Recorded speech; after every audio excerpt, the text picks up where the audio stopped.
And I saw Jinwoo, Heian, and Kane with other hunters with the cameraman as well looking at me with their mouth wide open. Why don't you listen to orders? I said as I laid down and closed my eyes sleeping after my not-so-intense work. But still, I had a good sleep. The internet was more lively than ever. With videos of Haru fighting the White Wolf and his other fights were being watched on repeat. And him falling unconscious after exhausting himself, that fucker is just being lazy though. It was a festival on the internet and in Korea as they rejoiced the end of the S-rank gate that has broken many families apart was finished. The boss of the island was dead as the joint team of Korean and Japanese hunters went to kill the queen after sending Haru back to the ship for medical treatment. The raid ended with Heian cutting the head of the ant queen as Jinwoo was busy killing the ants around the island as he tried to make the 4 ants into his shadow soldiers. He succeeded on the first 3 which had the rank of elite knight nearly maxed out, but he wasn't able to extract the last one for the first 2 times. Then he tried for the last time and succeeded. Then he was surrounded by darkness as he saw that ant king rise, but he looked weaker compared to before. Then a system notification that one else other than him can see popped up. The target's soul has been damaged. Its power rank has been reduced. He didn't understand why this happened, but then he saw the rank that he didn't know. LV, 1 General. Whatever your name will be, Bro. The coast of China. A man can be seen standing on the deck while looking at his phone watching the live broadcast. He is a muscular and handsome young man with dark yellow eyes and long black hair that he wears in a ponytail, with several large additional strands of hair dangling from his head like leaves from a tree.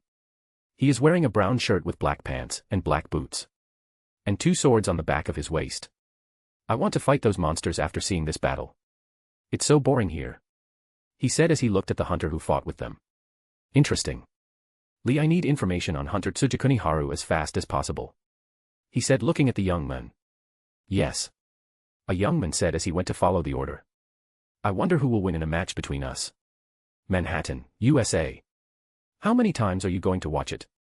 Laura asked looking at the Gantman who was watching the recording of the broadcast for the 20th time. No matter how many times I see this I just don't get bored. And I am interested in the human-like monsters as well. He said while thinking of the men who came out of the dungeon suspected as a humanoid monster. But it was proven wrong as he went back to his country Korea. Korea, huh? He smirked while looking at the T.V where Haru was sleeping. I might take a vacation there soon. Chapter 39, Confession. When the world outside was in chaos, the person who caused all this was sleeping soundly. I woke up only to smell antiseptic. I still lay on my bed and didn't sit up while thinking. They brought me to the hospital. I was too tired from acting and not killing them in one shot. I thought as I sat up on my bed and saw Gina sleeping while sitting on the chair as her head was resting on my bed. I shook my head as I saw that it was currently 5 a.m. I smiled as I saw her and I can see the tear marks on her face. I feel bad for worrying her. I didn't want her to be sad, but I guess that is too much to ask, as you will always care for someone you love no matter how powerful they are. I smiled as I caressed Gina's head. And she woke up. I took my hand back as I saw her rubbing her eyes lazily. Did I wake you up? I asked her in a soft voice to not startle her. She stopped and looked at me with her big eyes and blinked a few times. I just woke up. If you act so cutely I might pass out again, I told her with a smile. She then jumped on me, pushing me down on the bed as she hugged me. I didn't do anything as I could feel her trembling. I guess I scared her a bit too much. I didn't know my acting was this good. I hugged her who was laying on top of me and patted her back. Why did you have to do something so dangerous? She asked while crying on my chest. Looks like I worried you a bit too much. Sorry. I said while hugging her. She hugged me with more force and said, I don't want to lose you. She lifted her head and looked me in the eyes. I can see her gray eyes had a lot of determination. Haru. She said while looking at me. I love you. Her face turned red as she said that but still looked me in my eyes. You know I proposed to Heian, right? I said with a bit of embarrassment and guilt. You call that a confession? Even a 12-year-old can do better. She said, and it dealt me more damage than the monarchs. Yuni told me about it when I told her that I like you. I wanted to wait, but I don't want to risk it again. I wanted to tell you how I feel. So answer me. She said while glaring at me. I thought of my feelings towards her. I have liked her all this time as I spent my time with her, so I'll say it as well. I love you too, I said as I felt my face getting hot as it is my first time saying this to someone. I have never been in a relationship before. What about? I was about to ask, but we are okay with it. She said while looking at me with clear determination. You have already talked about it, I said as I was surprised. I wanted to talk to you both about it slowly, but aren't you acting too fast? What if you regret it later? I told her while caressing her cheek. I wanted to take it slow so that they can accept it. When you were asleep we had our final talk and we agreed. As either of us doesn't want to lose you. And what do you mean regret? You are looking down us. She said as she was glaring at me fiercely. I am sorry, what can I do to make you happy? I asked her as she looked away. I pulled her towards me as I kissed her on her lips, which surprised her as her eyes were wide open at the start. But then she closed her eyes and enjoyed the kiss. It was a slow kiss as both of us hugged and felt each other's warmth. After 5 minutes I pulled back as she was breathing heavily, then she looked up with tears in her eyes as she laid her head on my chest. I hugged her and said, sorry for being such a bastard, and letting you talk about this. I said to her as I have been worried about how can I talk about this topic with no one would want to share their loved ones. No matter if you are a man or woman, it isn't something normal for those who live in modern society. What would you do if someone said you to have romantic relations with your girlfriend/wife? Of course, no one would agree, so how can you expect your girlfriend/wife to let you have a romantic relationship with another woman? You are overthinking things again. That has been a bad habit of yours since childhood. Just be glad that you have us and live happily. I heard her voice as I saw her looking at me with a cheeky smile. Well, she isn't wrong, I always had a habit of overthinking stuff. I gave her a peck on her lips as I said, thank you. I won't say things like I'll love you equally and stuff. But I'll make sure you don't regret your decision in the future. She snorted and stood up. If you did say that, I would have kicked you in your balls. She said with an angry look. I'll go and wash my face. She said as she went outside the room. I can only smile wryly at this. But it is understandable. After 15 minutes she came back and scolded me for nearly an hour, and after that Gina left as she had school, but not before scolding me. Hayen came in the meantime as she looked at me with worry and asked me a lot of questions about my health and if I have any injuries. I just waved my hand as I stood up. Why, you should lay down on the bed. You might still have injuries. So don't mo-. I went near her and hugged her tightly. I'm sorry for worrying you, I said to her. She was silent for a while, then hugged me tightly as well. I thought I wouldn't be able to see you again, she said in a calm voice while burying her head in my chest while trembling a bit. All I could do was calm her down for some time. She then looked up while still hugging me. Let's go on a date after I am discharged, I told her with a smile. She was stunned as she looked at me with a red face, then buried her face in my chest again and hugged me tightly. She said as she was happy. Then I saw the door open and the person that came in froze. I am sorry for interrupting you, Kane said as she closed the door again. And Hayen finally snapped out and ran after her with a red face. And after 5 minutes they both came in with Kane bringing a container and a lunchbox. What did you bring? I asked her. It's some healthy soup and breakfast, she said while glaring at me, but that just makes her look cute in my opinion. Thank you, Kane, I said to her with a smile. She then looked away. Shut up and just eat, she said while blushing a little and then giving me some food. It was a normal Japanese breakfast with grilled salmon, rolled eggs, and miso soup with rice. I started eating and it was tasty, like way too tasty. So ate slowly while savoring the taste. How is it? She asked a bit nervously as she saw me eating without saying anything. It's the best breakfast I've had in years, I said with a smile. She smiled brightly at my compliment. Then she looked at Hayen, who was looking at her. What happened, Hayen? Kane asked as she didn't understand what was going on. Nothing, Hayen said as she glared at me. I didn't do anything, after that they left together to talk about something important according to Hayen. And I was left alone for the day as people came and visited me. This included the Japanese hunter as well. They came in and thanked me for saving them. Then Jinwoo and Ant came as well. After talking for a while, Jinwoo went out, with Ant sitting in front of me looking at me while smiling. Aren't you popular to have 2 girls in love with you? She said. I know, right? I couldn't be luckier, I said while smiling. You brat. You think I am joking with you right now? She pulled my ear with the same smile. Ouch, stop, it's going to fall off, I said in a pitiful voice. Don't act in front of me, she said while pulling my ears. No, seriously, stop. It hurts. She then released my ear as she looked at me and said, you better not make them sad or you know what is coming for you, she said as she made a fist. Yes, believe me. I won't let it come to that, I promise. My answer caused her to look at me with a smile and said, you better keep your word. Gina has always liked you since she was like 12 years old, she said while looking at me. Marrying more than one person isn't uncommon, as there are many countries who have legalized polygamous marriage, she said. I was looking at her while nodding as it was true. I know you won't make them sad, but I just wanted to tell you this. So rest for now, she said while leaving. Thank you, Aunt, for believing in me, I said. I may have failed them once, but I won't do it again and make sure they are happy. She smiled and went out. I then laid on my bed as the doctors came in to do some checkups, and when I asked them when I will be discharged they said tomorrow at the earliest. I nodded as I saw my status. Status. Name, Tsujikuni Haru. Level, 27, 80/100%. Age. Stats. Strength, A, 5,850. Agility, S, 6,850. Intelligence, SS, 8,850. Vitality, SS, 9,050. Chakra, Mana SSS, 11,450. Charm, SS, 9,850, can't be increased with points. Points, 11. Inventory. Standard Nichiren Katana, E. Demon Slayer Uniform with Haori, D. Runestone, Gluttony, S+. Runestone, Ice Magic, A. Sword Eater, A. Store. This is what I got from the raid of Jeju Island. I have to say it is quite good. Now what do I use these for? I said as I looked at the rewards. Knock knock. Haru, can I come in? I want to talk. I heard Kane outside the door. Yes, come in, I answered as I sat up on my bed. Chapter 40, Don't Make Them Sad. What is it, Kane? I asked her as she sat in front of me. I can tell that she is nervous. Okay, I understand, I said as she still looked nervous. She nodded and went back. After the talk with Kane, I was thinking about what she said. This might not be that complicated now after the Jeju raid and what is going to come next. I shook my head as I ate the dinner Kane brought me. It was delicious. She is a great cook.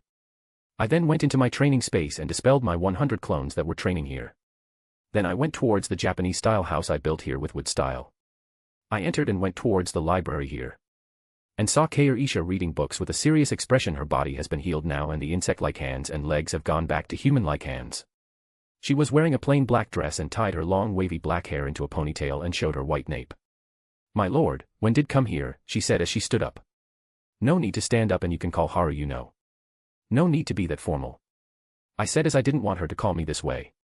I can't do that, I will be your aide. So please allow me to call you like this. She said with a straight face. How about boss? You can call me boss when we are in front of people. I compromised in the end as I wanted her to be my secretary in the outside world. Seeing her nod with a satisfied look. What were you reading? I asked as I saw her reading about the earth. I wanted to learn about your world, my lord. As I wanted to help you, so I would need the knowledge to help you.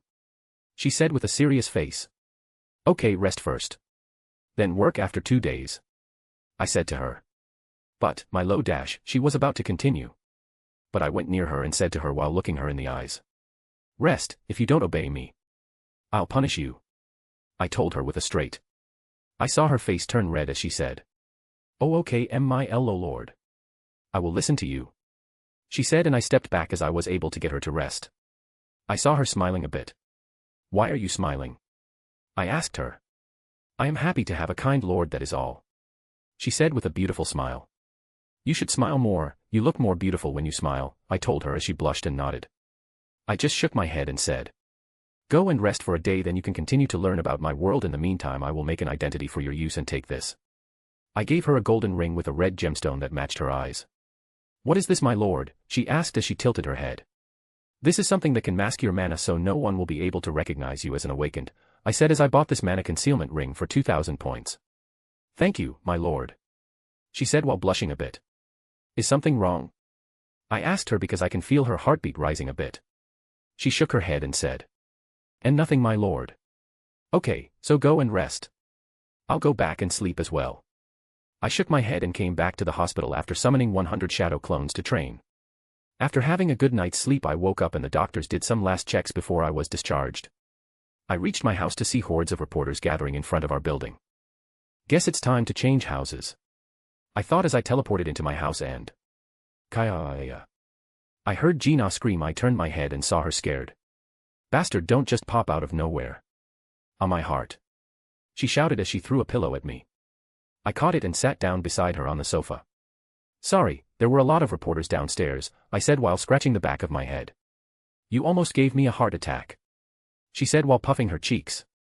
Okay, sorry, and why don't you wear proper clothes when you're at home? I said as she was wearing a loose off-shoulder t-shirt with really short pants. Why does it bother you? She said with a teasing smile. So she is doing this on purpose. I shook my head as she sat on my lap while facing me and wrapping her legs around my waist. You haven't answered me, she said while looking at me. I grabbed her waist while pulling her towards me and started kissing her. She was surprised at first but started responding in kind as she wrapped her hands around my neck. It was a passionate kiss as I sucked on her lips as my hands explored her body. I grabbed her soft and springy butt and squeezed it. MHM. She was moaning a little while kissing me. I slipped my tongue into her mouth and started twirling it around her tongue. She didn't expect this as she was stunned for a while. After that, she started using her tongue as well, but it was clear she doing this for the first time from the messy way she was kissing me. On. She would moan in between the kiss as I would give her ass a squeeze occasionally while using my tongue to play around in her mouth, marking every corner of it. After 5 minutes I stopped as she was having difficulty breathing. Ha, why are you so good at this, she said while gasping for breath as she looked at me with misty eyes. Guess I'm a natural, I said to her as I laid her on the sofa with me being on top of her. And I started kissing her again as my hands started to explore her upper body. She would moan from my caresses as I sucked on her tongue. MHM. I squeezed her boobs over the thin t-shirt. They are soft and supple. They should be at least a C-cup. MHM, she moaned a bit loudly with her sweet voice as I continued squeezing her boobs. And after 10 minutes I stopped. MHM, she was breathing heavily again. So dress properly at home or I might eat you. You get it. I told her as I gave her a small peck on her lips. Is that so? I'm sure you won't. She said while smiling teasingly again. Don't test me, I said near her ear in a deep voice. Then I looked into her eyes. I want to wait till she is at least in college. Her face was red from all the intense kissing session we just had. She hugged me and said, I'll be waiting then. And gave me a small kiss. Before she laid down on my lap. What do you think about moving out from here? I asked her while she was resting. I want to move out from here as well. It is inconvenient because of the reporters that gather here because of you and Appa. And we have money to move out as well, so why not? She said while laying on my lap as she had her face buried in my stomach. I'll talk to Aunt about it as I will be moving out soon, I told her while caressing her head. I'll come and live with you sometimes. She said as she rubbed her face on my stomach. What are you doing? I asked her. No, I'm just happy that I was able to say to you how I feel. She said. Me too, I said while looking at her with a smile. She smiled back at me. I shook my head as I hugged lovingly. Yesterday the Jeju island was completely free of any monsters because of Jinwoo and other hunters who helped clean the island. Now the magic stones and the bodies are being recovered. There were no casualties this time.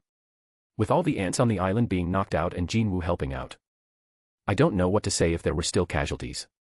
And today I am on my way towards an event that will be held for those who have lost their lives on Jeju island in the past. I was in the car with Jinwoo as we made our way to the venue. He was wearing a black suit with a black tie and black shoes. I was wearing a white shirt with a black tie that I wore a bit loose. With black pants, black shoes, with a black trench coat that reached my shins draped over my shoulders. So are you moving out? He asked me while driving the car. Yes, I have been thinking about it, since Aunt woke up, and our neighborhood isn't the best place to live even after you trying to protect it with shadows, I said to him. You are right and the reporters make it more annoying.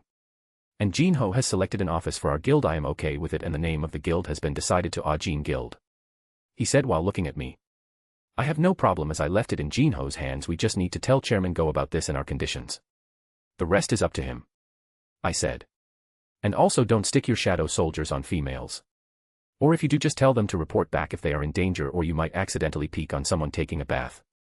I told him as I found the shadow soldiers on Heian, Kane, and Jina. I absorbed them with Rinnegan before as I don't want someone peeking on them. I saw his face getting red as he was avoiding my gaze. Who did you peek on? I asked him. I didn't peek, it was an accident. He said. Peeking is peeking, it doesn't matter if it's accidental or not, I said. So was it Miss Jo-hee? I asked and his face turned rosier. Oh, you better take responsibility for her then, I said to him while smiling. You as well, Mom told me about it. You better not make those two sad. He said as his blushing face vanished and he looked at me with his eyes glowing purple. My eyes widened, I guess, and told him about it. You don't need to say that to me. I won't make them sad. I said while looking at him. He nodded and asked. You aren't going to ask who named the guild? It isn't you that I am certain. The candidates are Jinho, Jo-hee, and Jina. And it is Jina who named it. I said. Hey, bastard, why do you make it sound like I have no friends? He shouted angrily at me. Am I wrong? I looked at him, he was angry and we bickered in the car. And like that, we reached the venue. Chapter 41, I don't remember. We came out of the car and went towards the venue. Me and Jinwoo were swarmed by reporters as they asked us questions about the raid and the monsters. But the questions they asked the most were about my well-being as they saw me passing out. I told them not to worry about it and waved it off. Then we went towards the place where everyone was gathering. We sat down as we saw Chairman Go giving a speech for those who have lost their lives on Jeju Island. After a 15-minute-long speech, everyone started to place white flowers to honor those who died. Many of their family members were present as they were crying. After everyone else had their turn, I went last as I placed a white flower. Click, click, click, click. I heard the camera clicking as this was also being streamed online, and the comments were filled with praises and worry about my health. And to my dismay, I have a new epithet, which is Emperor. The reason for this is my ability to knock out all the ants on Jeju Island. The skill was even named as Presence of the Emperor. I don't know what to say as the association has made it official. I shook my head. No point in crying over spilled milk. I'll at least change the name of the skill to Supreme King's Color, House Hoku Haki. I answered a few questions and went back towards everyone who was gathering in one corner of the venue, and Jinwoo was talking to Chairman Go. I was standing with Heian and Kane, who also attended this event with the Japanese hunters. So are you sure about this? I asked both of them and they nodded with determination. I can't say no. If they have made up their minds, it will be an insult to them. Okay, leave the rest to me, I said with a smile. What are you guys talking about? Jong-in came towards us with a teasing smile as Yoonho followed him. Master Choi, I want to leave the guild, Heian said directly, which caused Jong-in to freeze. What is this all of a sudden? Did something happen? The always calm and collected Choi Jong-in was flustered, which caused Yoonho to laugh, and Jong-in was glaring at me. It is you, who wants to steal our hunter Cha, he said. I can't deny that, I said while smiling, which caused Heian to turn a little red and stunned everyone who was listening, and Jong-in was too stunned to talk and looked at Heian and me as he sighed heavily. You too, really? He said while sighing. I will pay the fee for the contract breach, I told him. No need for that. Just take care of her. If you make her sad, you should know you will get these hands, he said while shaking his head and looking at me. It won't come to that, so don't worry. And you can ask for my help if you need it, I said as Heian was turning red beside me. Jong-in looked down. Don't worry, your sacrifice will be remembered, Yoonho said, patting Jong-in's shoulder, which caused veins to pop on his forehead as he shouted. Yoonho. And they started fighting again. Everyone just ignore it, and then Byung-gyu announced his retirement and said he won't come back again, which caused him to receive a lot of criticism online for being a coward and all, but many defended him, saying that we have 2 powerful S ranks, so the country doesn't need to worry about much even if one S rank retires. I just shook my head as I said goodbye to everyone and said to Heian, tomorrow I'll meet you at 11 a.m, she nodded with a smile. Okay, bye, I said as I kissed her on her forehead and went back. She was blushing when I turned around and saw her. I smiled and went towards the fish that has been caught. Why don't you come out, I said as a young man with blue eyes and slick orange hair. He usually wore a blue business coat over a white dress shirt and a black tie. I didn't mean to hide, he said with a polite smile on his face. So who are you? I asked him, even though I knew who he was. Sorry for the late introduction, my name is Adam White and I am the chief of the Asian branch of Federal Bureau of Hunters. Nice to meet you, Mr. Tsujikuni Haru, he said in Korean while maintaining a polite smile. You are good at Korean, I asked him. Comes with the job, I suppose, he said. I nodded and asked. So what do you want from me? We have some information to share with you, sir, he said to me. And what would that be? I asked. This isn't the appropriate place to talk about this. My superior David Brennan, the director of the Federal Bureau of Hunters, wants to meet you, Mr. Tsujikuni, he said. Okay, then I'll go, I said as I walked. Mr. Tsujikuni, we have to go this way, he said as he followed me. I never said I will be going to meet him now, did I? I said while tilting my head as I walked towards the road. I guess in negotiation you shouldn't hide your trump card. Upgrader, are you aware there is awakened who can elevate the abilities of the awakened, he said with a smile as if he had me. I guess we will know who is prey in a bit. Even though I don't need to go there, I want to know what Norma Selner will see inside me. Oh ho, now that's interesting. Lead the way, I said to him as I followed him.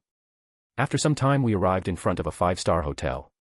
I followed him and we arrived at the top floor, and a stocky middle-aged man with light brown hair that he wears in a small ponytail, blue eyes, sideburns, and neatly trimmed beard. In his first appearance, he wore a simple white collared shirt and a pair of gray-beige pants. Hello, Mr. Tsujikuni, my name is David Brennan, I came here to meet you, he said as he extended his hand. Nice to meet you. I shook his hand as we sat down on the sofa. I sat with my left leg crossed over my right. and asked, "So what did you want to talk about?" I said as I looked at him. "Okay, I'll get straight to the point. These are the immigration papers for America. If Hunter Tsujikuni signed this, you will become a U.S. citizen in less than a second," he said while showing me the documents. "I thought you had some information for me," I asked him. He nodded and then called for her as a middle-aged woman with dark skin, curly black hair, and bright turquoise eyes. She wore a large hat and a cream-colored jacket over a white blouse and a business skirt. "You can't believe it, can you?" she said. "All the other hunters had your eyes at first. But, once you experience it, you'll have no choice but to cling to it," she said with a smile. "Why does it feel like you were selling drugs to kids on the roadside, and cheap ones at that?" I said what was on my mind and PFFTTT.X4, both David, Adam, and two bodyguards that were in the room laughed even though they tried to maintain their faces they couldn't, and even Norma was dumbfounded as she looked at me with an open mouth. Then she shook her head as she took a bite of the vanilla cake that was on the table. Then shook her head as she explained her abilities again, while saying that she will use it on me once as a gift. "Please put your hand forward," she said, and I followed. She took my hand and held it with both her hands as her eyes glowed green in color. I felt something invading my mind and moving around searching for something. And then she screamed,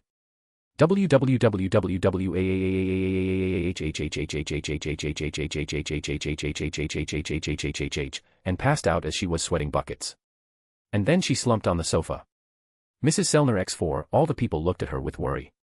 What did she see that scared her this much? Even when she used her ability on Jinwoo, she was still conscious at least, and now. I am sorry, this has never happened before. I think she isn't feeling well. We will contact you some other time.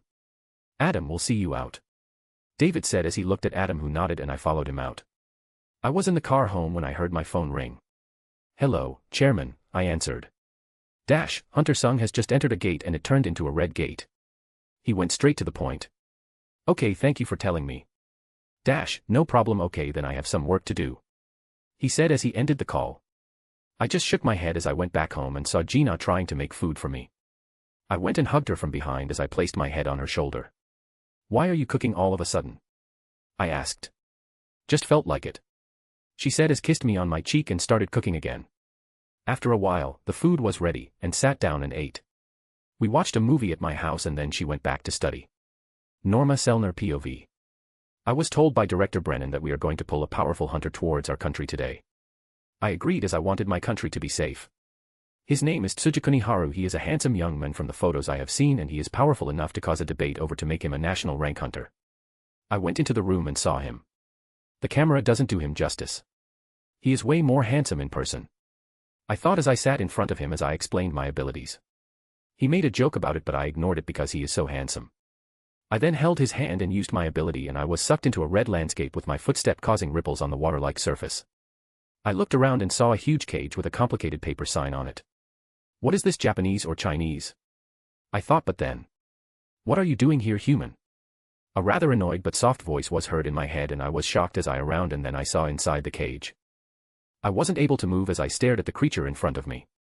It opened its red eyes that had slits in them. The creature's eyes were bigger than me. You shouldn't be here.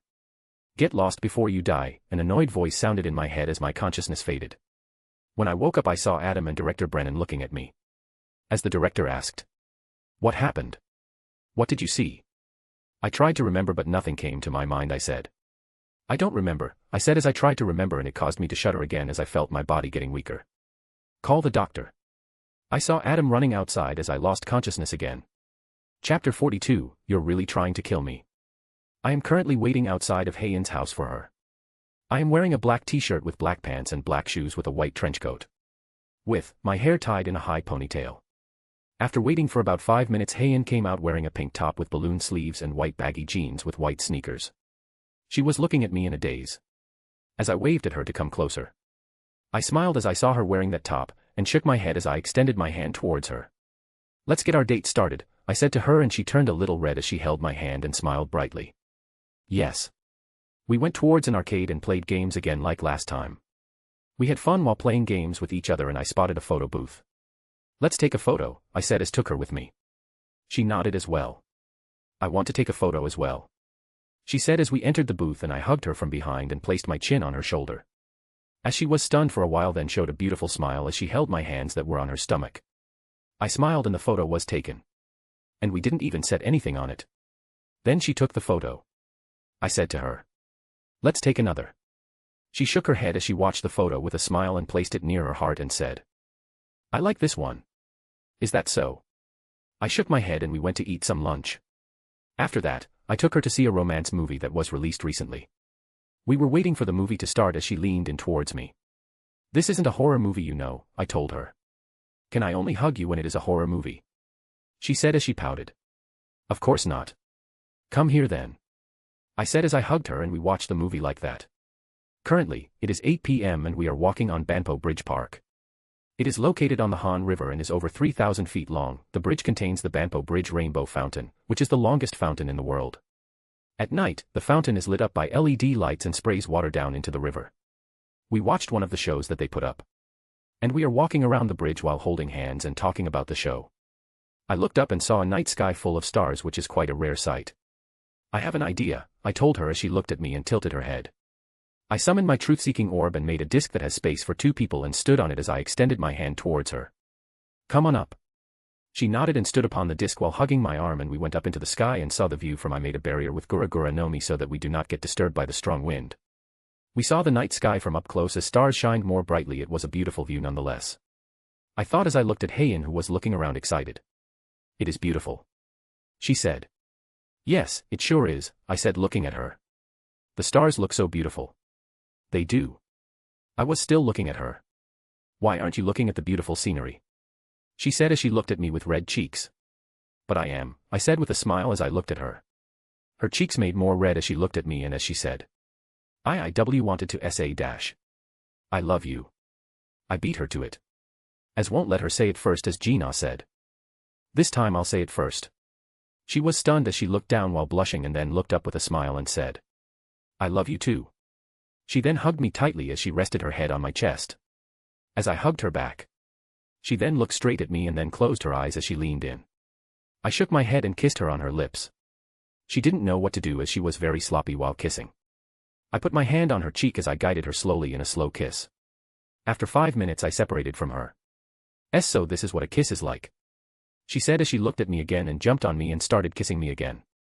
I supported her as we kissed slowly as I sucked on lips and she did the same. After 5 more minutes, we stopped as she was breathing heavily. "Ha, ha." And she leaned on my chest while looking down. I caressed her hair for a bit as she calmed down. "Okay, let's go down now," I said to her as she nodded and we went down. After walking around with our arms locked, I went to see her off. We reached her home and she was reluctant to leave me. "I won't disappear, you know," I said to her as kissed her on her forehead. As she reluctantly released my hand, I caressed her head and said, "I will be buying a house near here and we have to sign the guild contract tomorrow as well. So we will have more time to spend together." She nodded and hugged me again for a while and then went back after giving me a peck on my lips and ran back. I shook my head and went home only to meet an angry uncle who has been missing for some time. "You bastard, I'll kill you," he shouted as he ran after me with his short sword, swinging them at me. "Hey uncle, what are you doing? Is this a new way to welcome people you learned in the dungeon?" I said while dodging as he is going for the kill. "Don't talk to me, you ungrateful bastard. I treated you like my child and you played with my daughter," he shouted again while trying to stab me. "Stay still, bastard," he said. "If you kill me, your daughter is going to become a widow before she is even married," I said as a joke, but that just pissed him off more. "I'll kill you, or I ain't the man of this house," he shouted.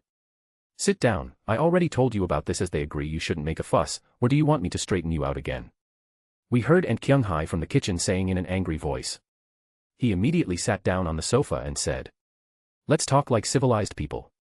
I laughed as he changed in less than a second. My, what happened to talk of being the man of the house now?" I said to him with a smile. "Ah, Jin-woo grew up so he is the man of the house now," he said while looking at me angrily. "Okay, stop joking around and eat," and said as she placed the food on the table. "Gina is already asleep now, as she has to go to school early tomorrow. There is that incident that will happen at Gina's school as well." I took my phone and messaged the chairman to look at the gate that was in Gina's school. I made the excuse of passing by and feeling the manna, so I notified him. He replied that he sent someone to check, so I started eating the food. "So did Gina really say she is okay with it?" Uncle asked Aunt about it. "Yes, I told you about this before, right? You don't believe me," she said as she giggled. And Uncle started sweating as he said, "No dear, I was thinking that a certain someone is influencing her." He looked at me with an angry gaze as he was trying to calm Aunt down. I smiled as I looked at them, as this was a common sight in my house as well. Then my mood became a bit down, but I shook my head and started eating again. Come on, uncle, do you think I would do that? I asked. I am sure of it, he said with no hesitation. Okay dear, stop now. You should have seen as well how happy Gina has been in these few days. I have asked her multiple times if she is alright with it or not, and she has answered that she doesn't mind it as she has a good relationship with Heian as well. So stop asking the same question or you will be sleeping in the corridor tonight, she said with a smile, and uncle shuddered. I finished my food and went back to my house and went to the training ground.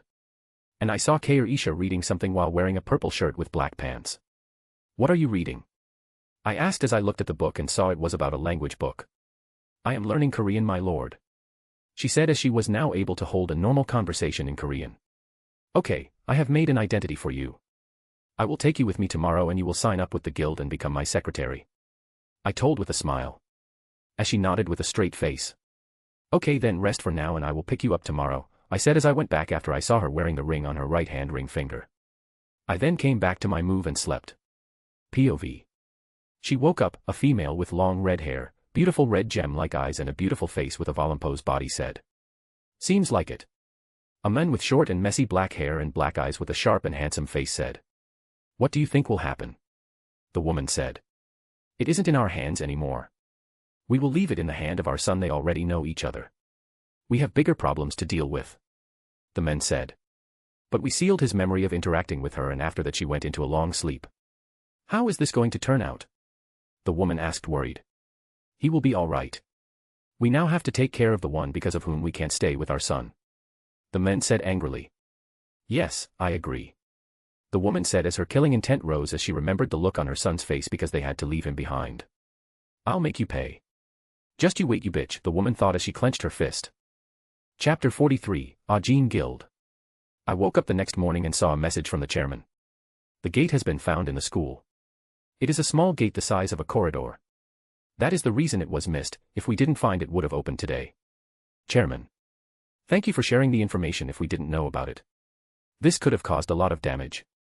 And the raid team is taking some time to assemble, so we have evacuated the nearby civilians and closed the school down. Chairman. What is the rank of the gate? Me. I sent a message and the reply came almost instantly. A rank. The difficulty is also in the upper rank. That is the reason it is taking some time to make a raid team capable of dealing with it. Chairman. I'll do it then. We can't have a gate like that open in the middle of Seoul. Me. That would be appreciated and your guild has been given the green light. I also prepared the identity you asked for and I am not going to ask why you requested it, as you might have your considerations. Chairman. Thank you. I'll be there in an hour, so give them a heads up. Me. Okay, Chairman. I placed my phone down and went to take a shower. After that I ate a light breakfast and made my way towards Gina's school. For fuck's sake. I thought as I sensed monsters in the school building. And I saw the association employees running out. Why are you running? I asked them and they ran towards me and said while breathing heavily. We were waiting for Hunter Nim to arrive, but suddenly the gate opened and 3 A-rank orcs jumped out.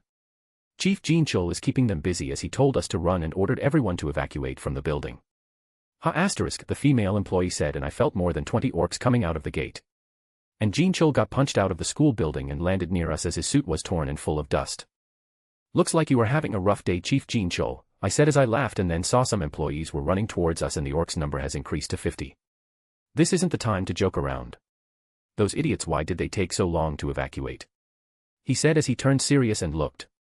We saw the employees running towards us and the orcs were about to pounce on them. I used House Hoku Haki to knock out the orcs who were in the school as they slumped down on the floor. Everyone was looking at me with glowing eyes. They have already forgotten about the crisis they were in. The Emperor. Someone said absent-mindedly and I looked behind at the crowd that was gathering near the gate. Okay, now everyone, we need to finish this gate quickly, so please maintain a safe distance, I said with a smile and everyone nodded.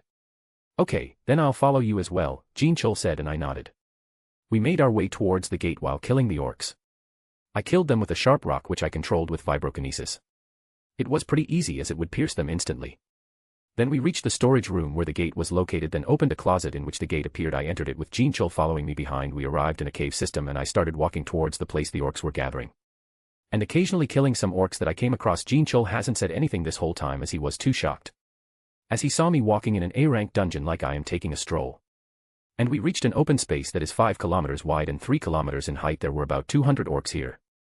All of them are A ranks with one sitting on the throne in the back. He was a large and muscular green-skinned orc with long black hair, glowing red eyes, a large X-shaped scar on his chest, and dark red tattoos. He had a grey sword with a brownish-yellow hilt near him and wore a tattered black loincloth.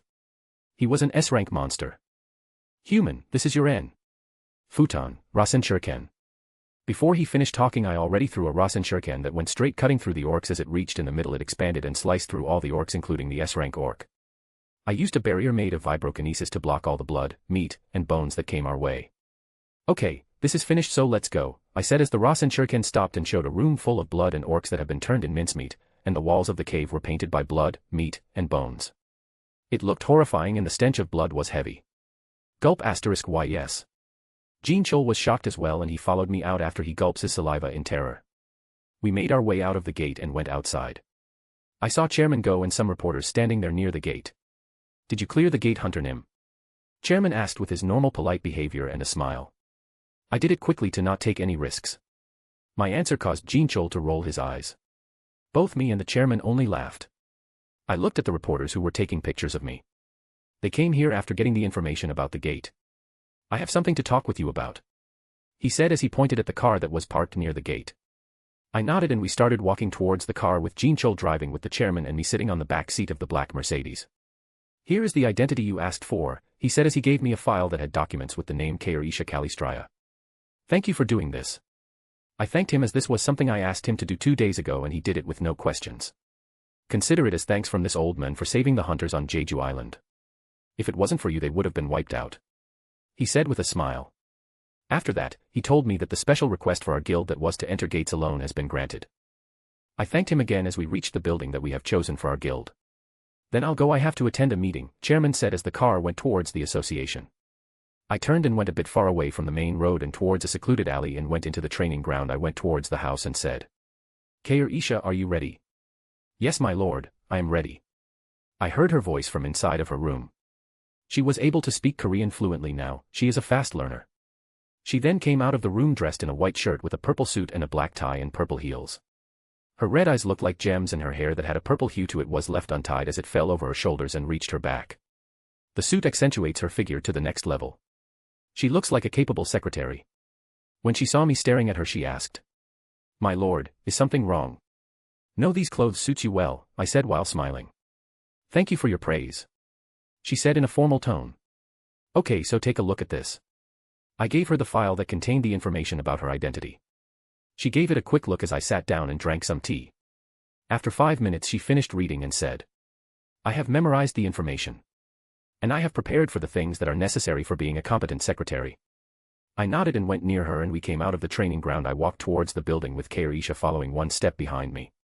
We were getting attention from everyone who was on the street. I mean, Kairisha is a beauty after all. She was already beyond beautiful even when she had insectal features, but now it just went to a whole another level. When it is a bit crowded here, as it was known that this will be the office for our guild because Jinwoo kind of forgot he is an S rank and he was spotted here multiple times. We walked into the building and entered the office. There was no one here currently, so I used the spare key that Jinwoo gave me. I went in and sat down on the sofa and said, You should sit down as well, Kairisha. She nodded and sat down. It was currently 9 a.m. as we sat down, and then Kairisha stood up and made some tea for me and sat down again as she started to read a book about dungeons and hunters. After 30 minutes Jinho came and said, OHH, Haru, you are her dash dot. But he froze mid-sentence as he saw Kairisha. H. Haru, who is she? He asked. I am Kairisha Kalistraya, nice to meet you. I am Mr. Tsujikuni secretary. She stood up and introduced herself. My name is Eugene, and I'm a member of the guild.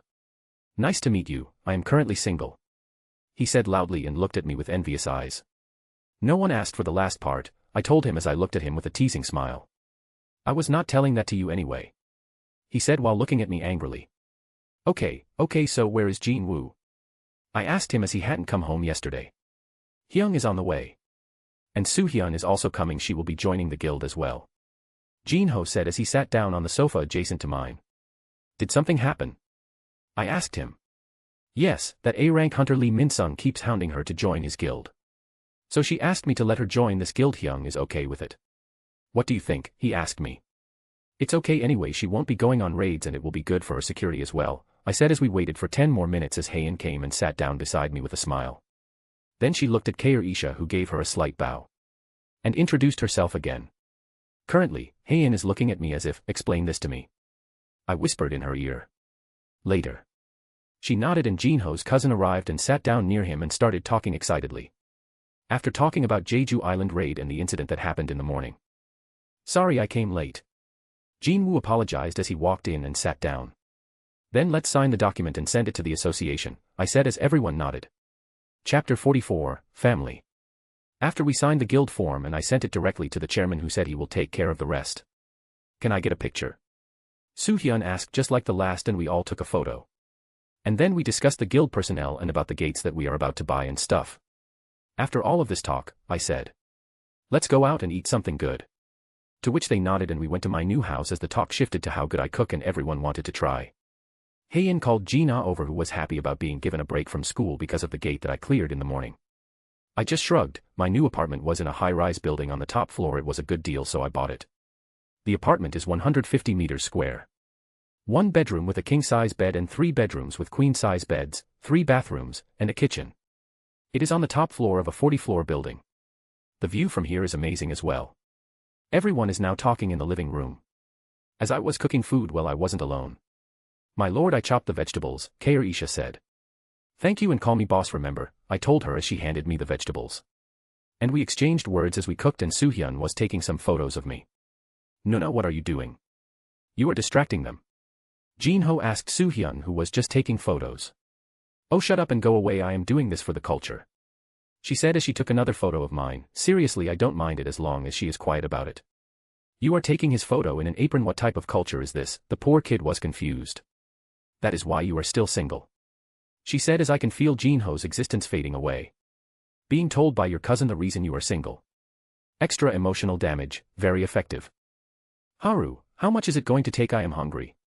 Jina said as she jumped on my back. Heian and Jinwoo are used to it but Jinho was shocked. Hyeong, what is going on here? Jinho, who was revived, asked Jinwoo. Don't ask me. Jinwoo just shook his head. He has given up at this point. Soo-hyun was taking pictures. She isn't taking a lot but the ones she takes are perfect. I guess that's to be expected of a model. Kair-isha had a look of understanding as she was nodding as I heard her say. As expected of my lord. I just continued cooking food and after half an hour the food was ready. Okay, let's eat, I said as I placed the food on the dining table. Yes, Korean Hunter Association. The chairman's office. So you followed him into the gate, right? What do you think of the raid? Chairman Go asked Jinchol. It wasn't a raid, Jinchol said as his face was a little pale as he remembered what happened. Wasn't a raid? Chairman Go asked, a little confused.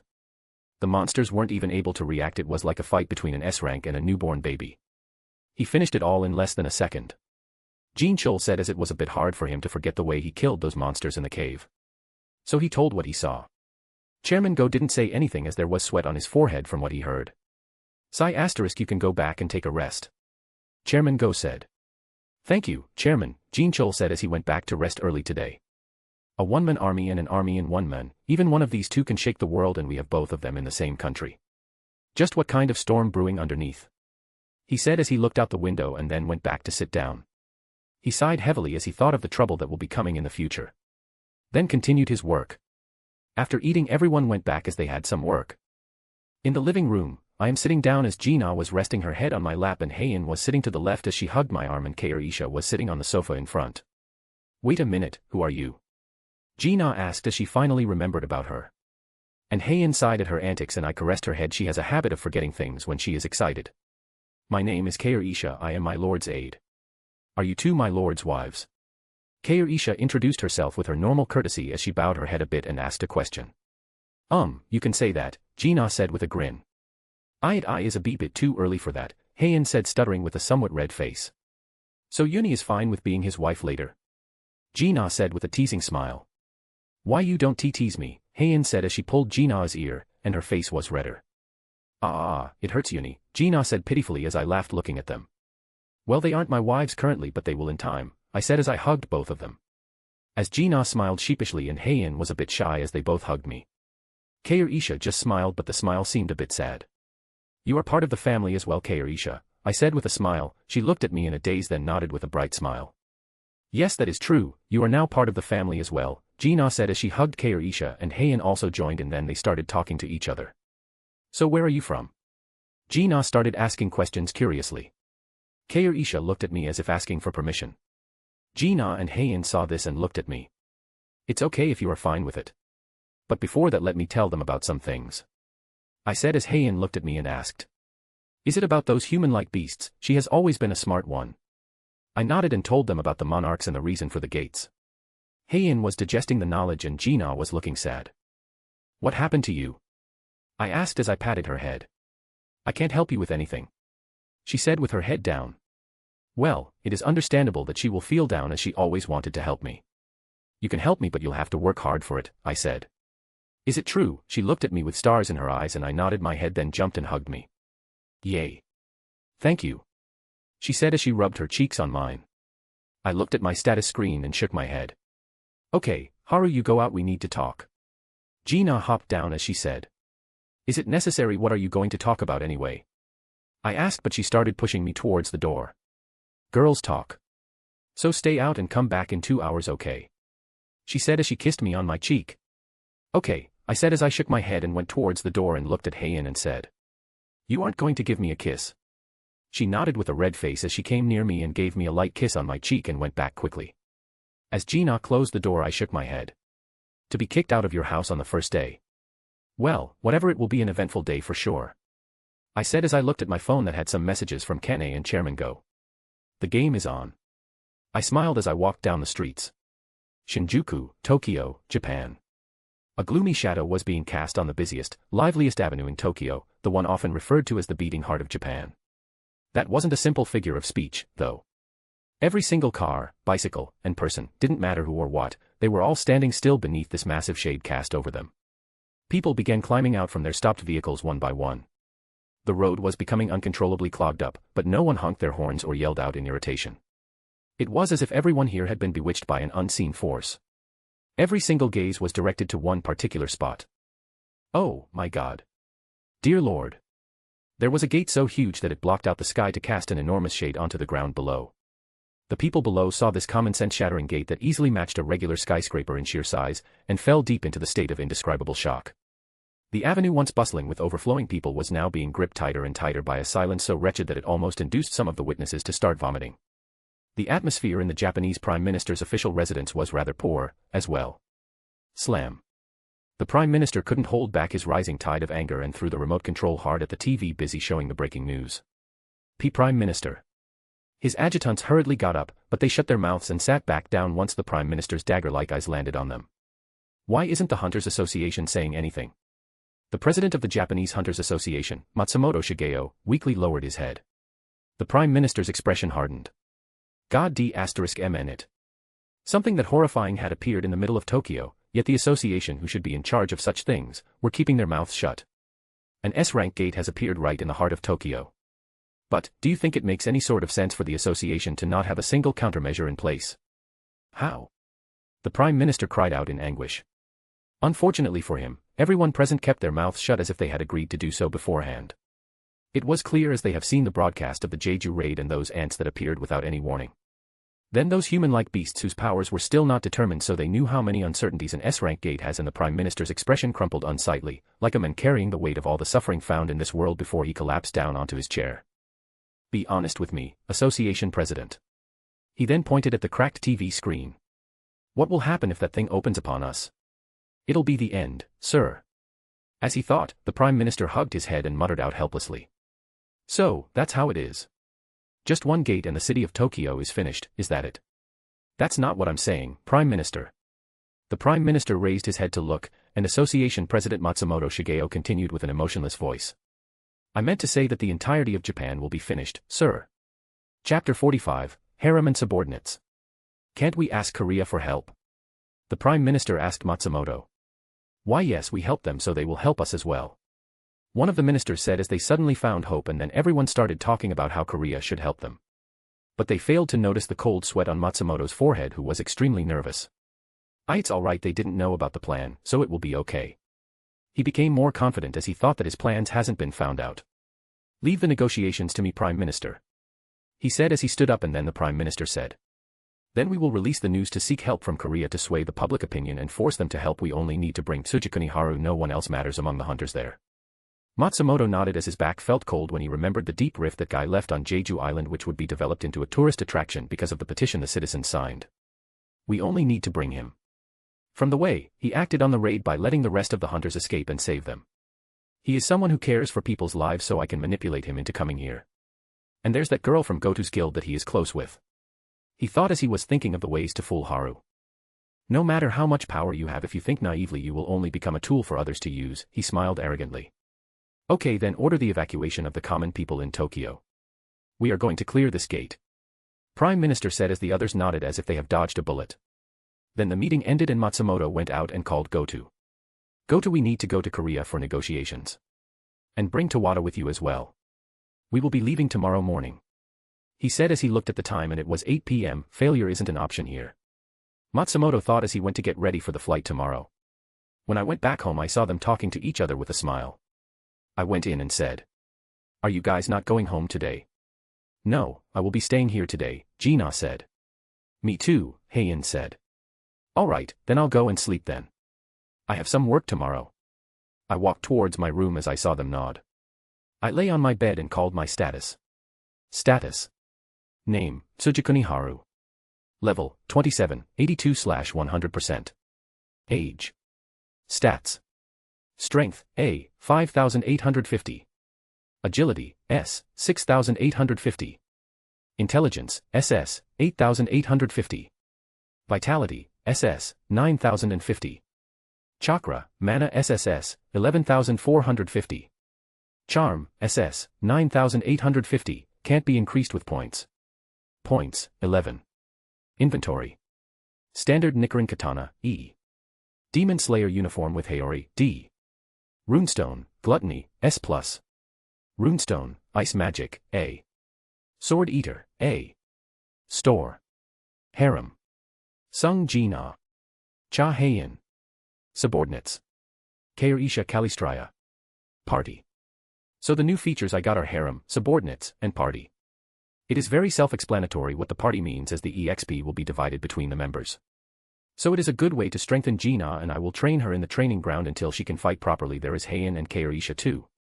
I want them to be strong so that they can fight alongside me rather than hide somewhere. From the harem option, I can see their statuses and they can add points to attribute so that they can strengthen what they want to. So basically they get a status screen like me with access to both inventory and shop so they can keep and buy what they want. And it also helps them learn the stuff I teach them. The only way to get added to the harem is for both me and the person to have feelings for each other and confirm it. Like how I did it with the two. It is the same for Kairisha but minus the store. Guess only harem members can access it. The way to become a subordinate, I have to accept the person and the person in question to be loyal towards me. I can also teach my subordinates and it will become easier for them to learn with the help of the system. Well, it's alright anyway. I'll look at Gina's status. Status. Name, Sung Ji-na. Level, 1, 0/100%. Age. Stats. Strength, F, 10. Agility, F, 10. Intelligence, D, 1,400. Vitality, F, 10. Mana, F, 0. Charm, B, 3,600, can't be increased with points. Points. Inventory. It is as I expected. It will take time to get her powerful enough. I guess me and Heian will have to work hard for her. In the meantime, she does have high intelligence and charm. I guess that is a given. Let's look at Heian's status next. Name, Cha Heian. Level, 1, 0/100%. Age. Stats. Strength, C+, 3,100. Agility, B, 3,500. Intelligence, B, 3,500. Vitality, C, 2,600. Mana, C+, 3,000. Charm, B, 4,000, can't be increased with points. Points. Inventory. Her stats are pretty good as I expected from an S rank, and she is a speed type that has good strength, but it is still far from enough to fight the monarchs, though there are only 3 left. I will be teaching her more from now on. We sure have a lot to work on from now on. Then Kairisha is last. Name, Kairisha Kalistraya. Level, 1, 0/100%. Age, 24, 150. Stats. Strength, B, 4,000. Agility, B, 3,500. Intelligence, A+, 6,400. Vitality, B, 3,600. Mana, A-S plus, 5,000. Charm, B plus, 4,500, can't be increased with points. Points. Inventory. Okay, so her stats are powerful and her mana will grow over time as she still hasn't assimilated the powers of the Monarch of Plague. She is strong enough to protect herself from everyone, only exception being Jinwoo and Antares. Well, whatever it is, I won't let anything happen to her as she is my subordinate. So what is the easiest way to make them strong? Gina doesn't have any skills. I guess I'll see if the runestones I have are going to help her. I then took out the Sword Eater that was in my inventory. Sword Eater, the sword of the greatest hunter in the Chaos world. A sword that eats other swords and gains their characteristics. The sword doesn't have a growth limit. Can change shape according to the user's will. The sword chooses its owner.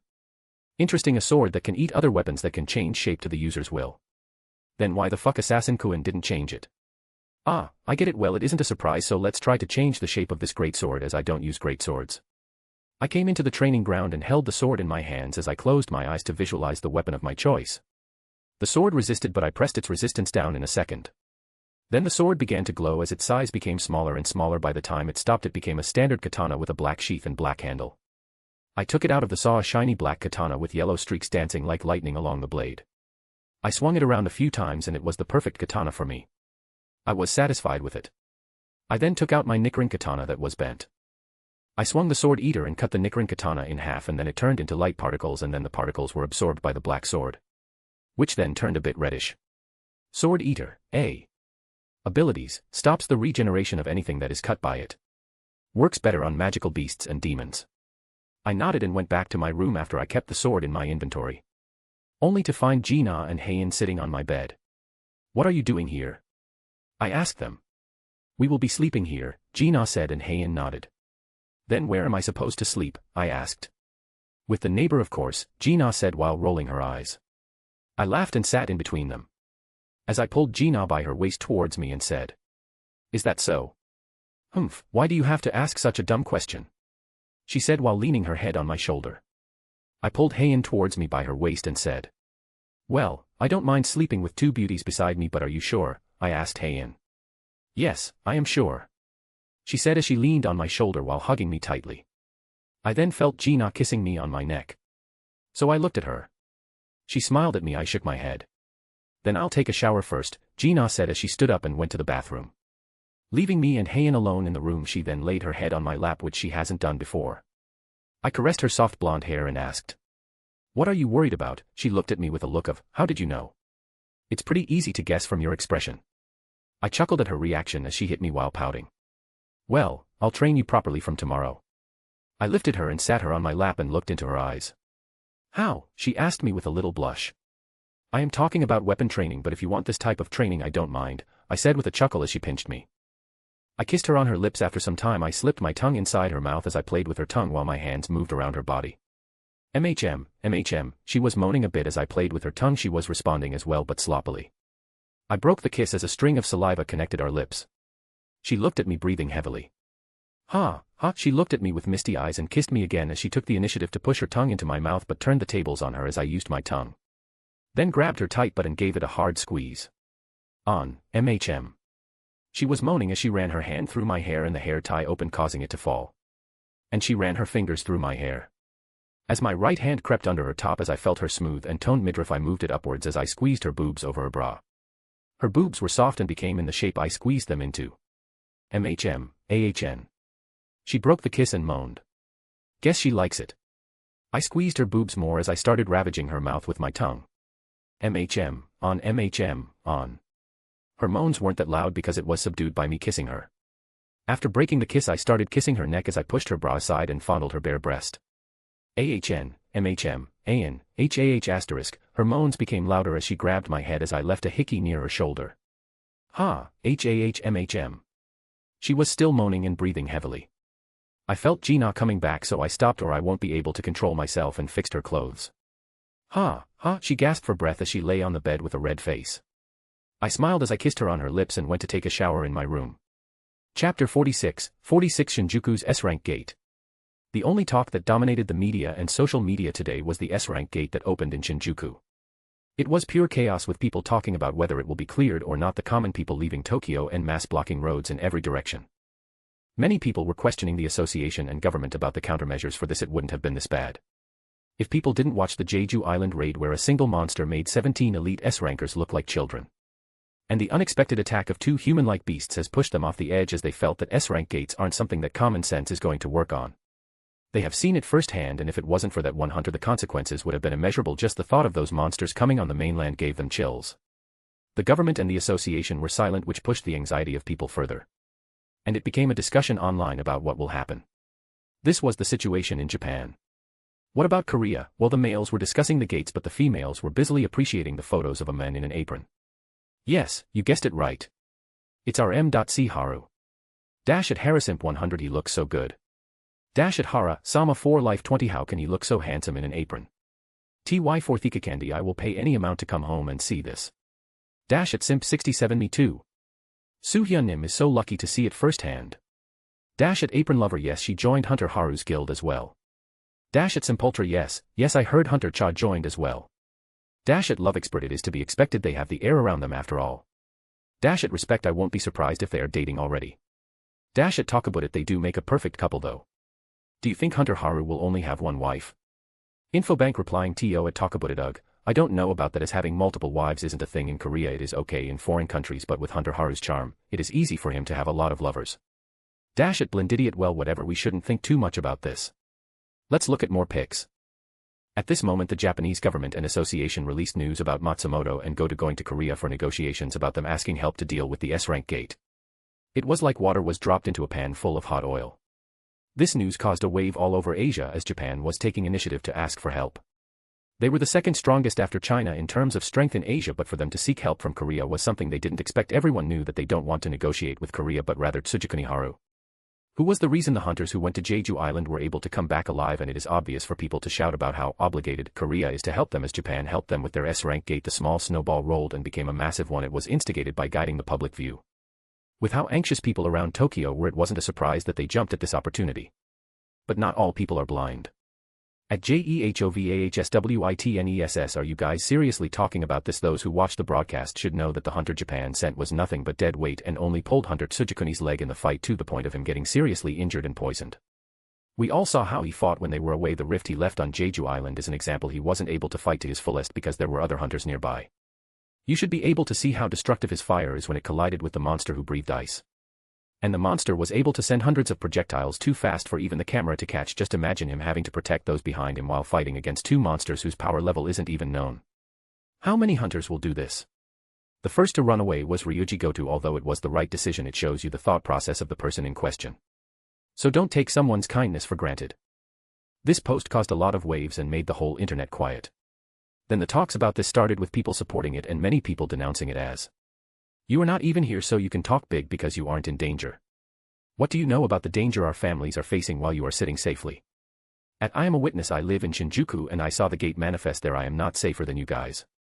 Even after this post, the negative messages dominated the comment section. Even though the people knew he was saying the truth, but so what? No one would care about the truth when their life is at stake. Draw Swords Guild. Goto had a gloomy expression on his face as he looked at Kane in front of him. "Are you serious about this?" he asked while looking at her. "I have never been more serious in my life than this," she said with no change on her expression as Goto was trying to figure out her plan, but nodded in the end and said, "You should go and prepare. We will be leaving first thing in the morning." Kane nodded and went back home. "I can't achieve my dream in a place like this," she muttered as she went to sleep after looking at the photo of a man and a woman holding a child on her bedside table. "When I came back I saw both Gina and Heian talking as their hair was wet. Guess Heian took a shower as well. And they were both wearing my t-shirts from the wardrobe. I was wearing a red yukata with my hair left free as it was still wet. I sat down and said, 'So let me tell you all about how I am going to help you guys get stronger.' Their ears perked up as listened attentively. I chuckled as I patted their heads and said, 'Do you want to become strong that badly? I seriously don't want you two to be in danger.' They both hugged me when I said that, and Heian answered, 'I don't want you to be in danger as well, and I want to fight beside you rather than hide and see you get hurt again. That's what I want as well. I don't want to go through it again.' Gina said, 'Is it too late to say it was acting?' I smiled wryly as I hugged them as I told them about the status screen, and they called it up. It's like those RPG games," Gina shouted as she saw her status. It is interesting. Is this your power? Why can we use it now?" Heian asked. "Because I love both of you. I said a cheesy line, but it was true, as that was the reason they can use it. They both looked stunned and then said at the same time, "I love you too." X2 while hugging me. Okay, stop or the readers are going to die from the cringe, I thought, as I explained to them about the party function, as it will be the perfect way to strengthen Heian and Gina. They nodded as they heard and understood about points, shop, and super convenient inventory, and we have access to each space, or more like we have the same space which is divided into sections. After that, I took them to the training ground and showed them around the place. Then we came back to the room, and after the last explanation about not telling others about it, they nodded, and then we talked about Gina's graduation, which will be soon, and about what we are going to do moving forward. With Gina playing with my hair, it is her habit, as I always had long hair. With Heian joining as well, I ended up having twin tails before I could react. After some time I laid down in the middle of the bed. They both saw me and jumped on me and hugged me tightly. As I can smell the flowery scent coming from them, I hugged both of them and covered us with a blanket and turned the lights off with vibrokinesis. And like that, we went to sleep. It was the best sleep I had, as I felt their warmth. I woke up in the morning and moved both Heian and Gina slowly as to not wake them up. I went outside to breakfast for us. "Kair Isha, you woke up early," I said to Kair Isha, who was making breakfast. "I have a habit of waking up early in the morning, my lord. Here, I made breakfast for you, my lord," she said while placing a plate in front of me. "Thank you," I said as I started eating. "It's only natural, my lord," she said and waited. "You aren't eating?" I asked. "I will eat after you," she answered. "Oh, come on, sit down. Eat with me," I said to her. "Thank you for your kindness, but I will eat later, my lord. Food tastes better with people, so eat with me," I said as I stood up and sat her down on the seat and picked up the plate from the kitchen and placed it in front of her.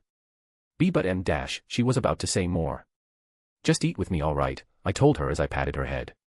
"Oh, okay, my lord," she answered softly as she started eating. After breakfast I told her about the status and how to use it. She was surprised and said, "As expected of my lord." I shook my head at her answer as I went to take a shower, and by the time I came back, Gina and Heian were eating breakfast. "Looks like you guys finally woke up," I said, as they looked at me with a smile. "Well, it was comfortable to sleep together, so I overslept," Heian said as her face was a little red. "Same," Gina shouted energetically, which is rare. I changed my clothes into a white shirt, black pants, black shoes with a black trench coat draped on my shoulders. "Where are you going?" Heian asked me curiously. "Don't tell me you are going for a third one," Gina said with an exaggerated expression which caused us to laugh. "No, I am going to negotiate with the Japanese Association about the S-rank gate in Shinjuku," I said as gave Gina and Heian a kiss on their forehead, smiled. "Okay, I'll believe you then. You should know Dad is already very angry. We were able to convince Mom somehow, but Dad is still against this," Gina said while rubbing her face on my chest. "Why are you acting like a cat?" I said while smiling as Heian hugged me as well. I then left for the association and reached there after 10 minutes. Chapter 47 Negotiations. Schemes? Meeting room, Korean Hunters Association. In the meeting room, 4 figures were sitting down at the table. They are Go Gun-hee, Matsumoto Shigeo, Ryuji Goto, and Tawada Kane. The atmosphere in the room was a bit cold as Go Gun-hee's voice rang out. "Hunter Tsujikuni will be coming in a bit. Do you care to explain the mess you have caused?" His voice was cold. He was like a lion. "As long as you don't step on his tail, it will be all right." But the people in question this time trampled all over it. Matsumoto was sweating as he can feel the anger coming from Gun-hee. Kane was fine as she didn't say anything because she knew what their country did was wrong. After some time Goto spoke. It was necessary to calm down the people.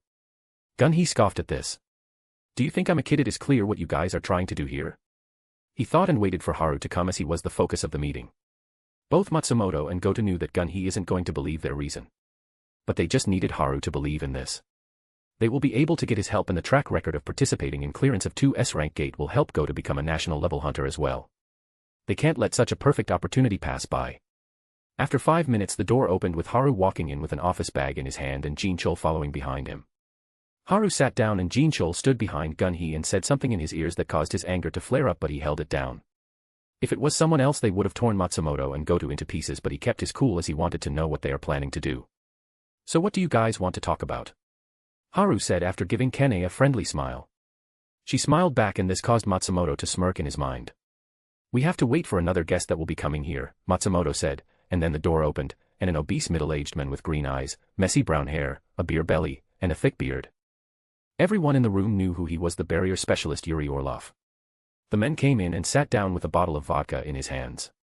His arrogant gaze looked across the room as he studied the people in the room and scoffed in his mind as he gulped vodka from the bottle. "We will get straight to the point as we don't have much time," Matsumoto said as he presented the file to all of them present in the room about what they will get if the gate is cleared. The main prize was 30% of the final amount. The amount caused Yuri Orlov's eyes to shine. The national-level hunter gets 40% of the final amount. To get 30% showed how much importance the Japanese Association had put on this topic. "So why did you call two of us here?" Yuri knew exactly why, because he was the one who proposed to have a meeting together. He then looked at Haru and thought, "You will be my stepping stone this time." He smirked and said. Haru showed no emotion to the profit, which caused both Kane and Gunhee to smile as they knew money was the last thing he will be interested in.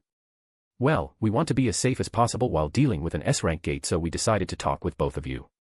If you both accept it, the rewards will be split between you two," Matsumoto said with a smirk.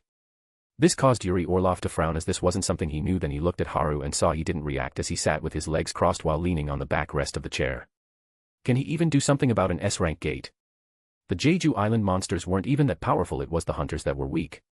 Yuri said, smirking, and the air around the room dropped as Gunhee and Kane looked at him with anger apparent on their face, but Gunhee controlled himself as he looked at Matsumoto. Goto was frowning but didn't say anything. "What do you know about it? You weren't even there," Kane shouted as her eyes glowed red. "You are weak, that is the truth.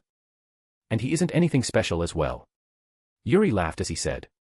"You let me sh-" Kane was about to attack him, but Yuri's eyes glowed teal and the room was covered in a barrier and immobilized everyone. No one was able to move as the barrier activated. He looked at the fear in their eyes, he smirked and said, "See, this is all you amount to. I'll do this and I'll throw her life in the deal as well," he said as he drank from the bottle again, but when he heard no answer, he saw them looking behind him. "So what did you say, pig?" Yuri heard a cold voice behind him and his body stiffened. He wasn't able to breathe as he turned his head around with difficulty and saw Haru, and his eyes had a pattern similar to an 8-pointed star. He wasn't able to talk for a while, but he was angry at being called a pig. "Why, you bastard. I'll kill you." Yuri was about to attack Haru, but then everyone saw Yuri's body dismembered as it was cut into pieces. The barrier set by Yuri was disabled and everyone was able to move. They were shocked to see Haru kill an S-rank. This will cause massive consequences. But then they heard a voice. "What are you guys looking so worried about?" They heard Haru's voice from the place where he was sitting before, and then they looked at the one standing near Yuri fade away, and Yuri was sitting in his chair spasming as he passed out. They didn't know what happened. Was that an illusion? He didn't even move from his place and he defeated Yuri Orlov. Gulp. Matsumoto gulped his saliva as he looked at this.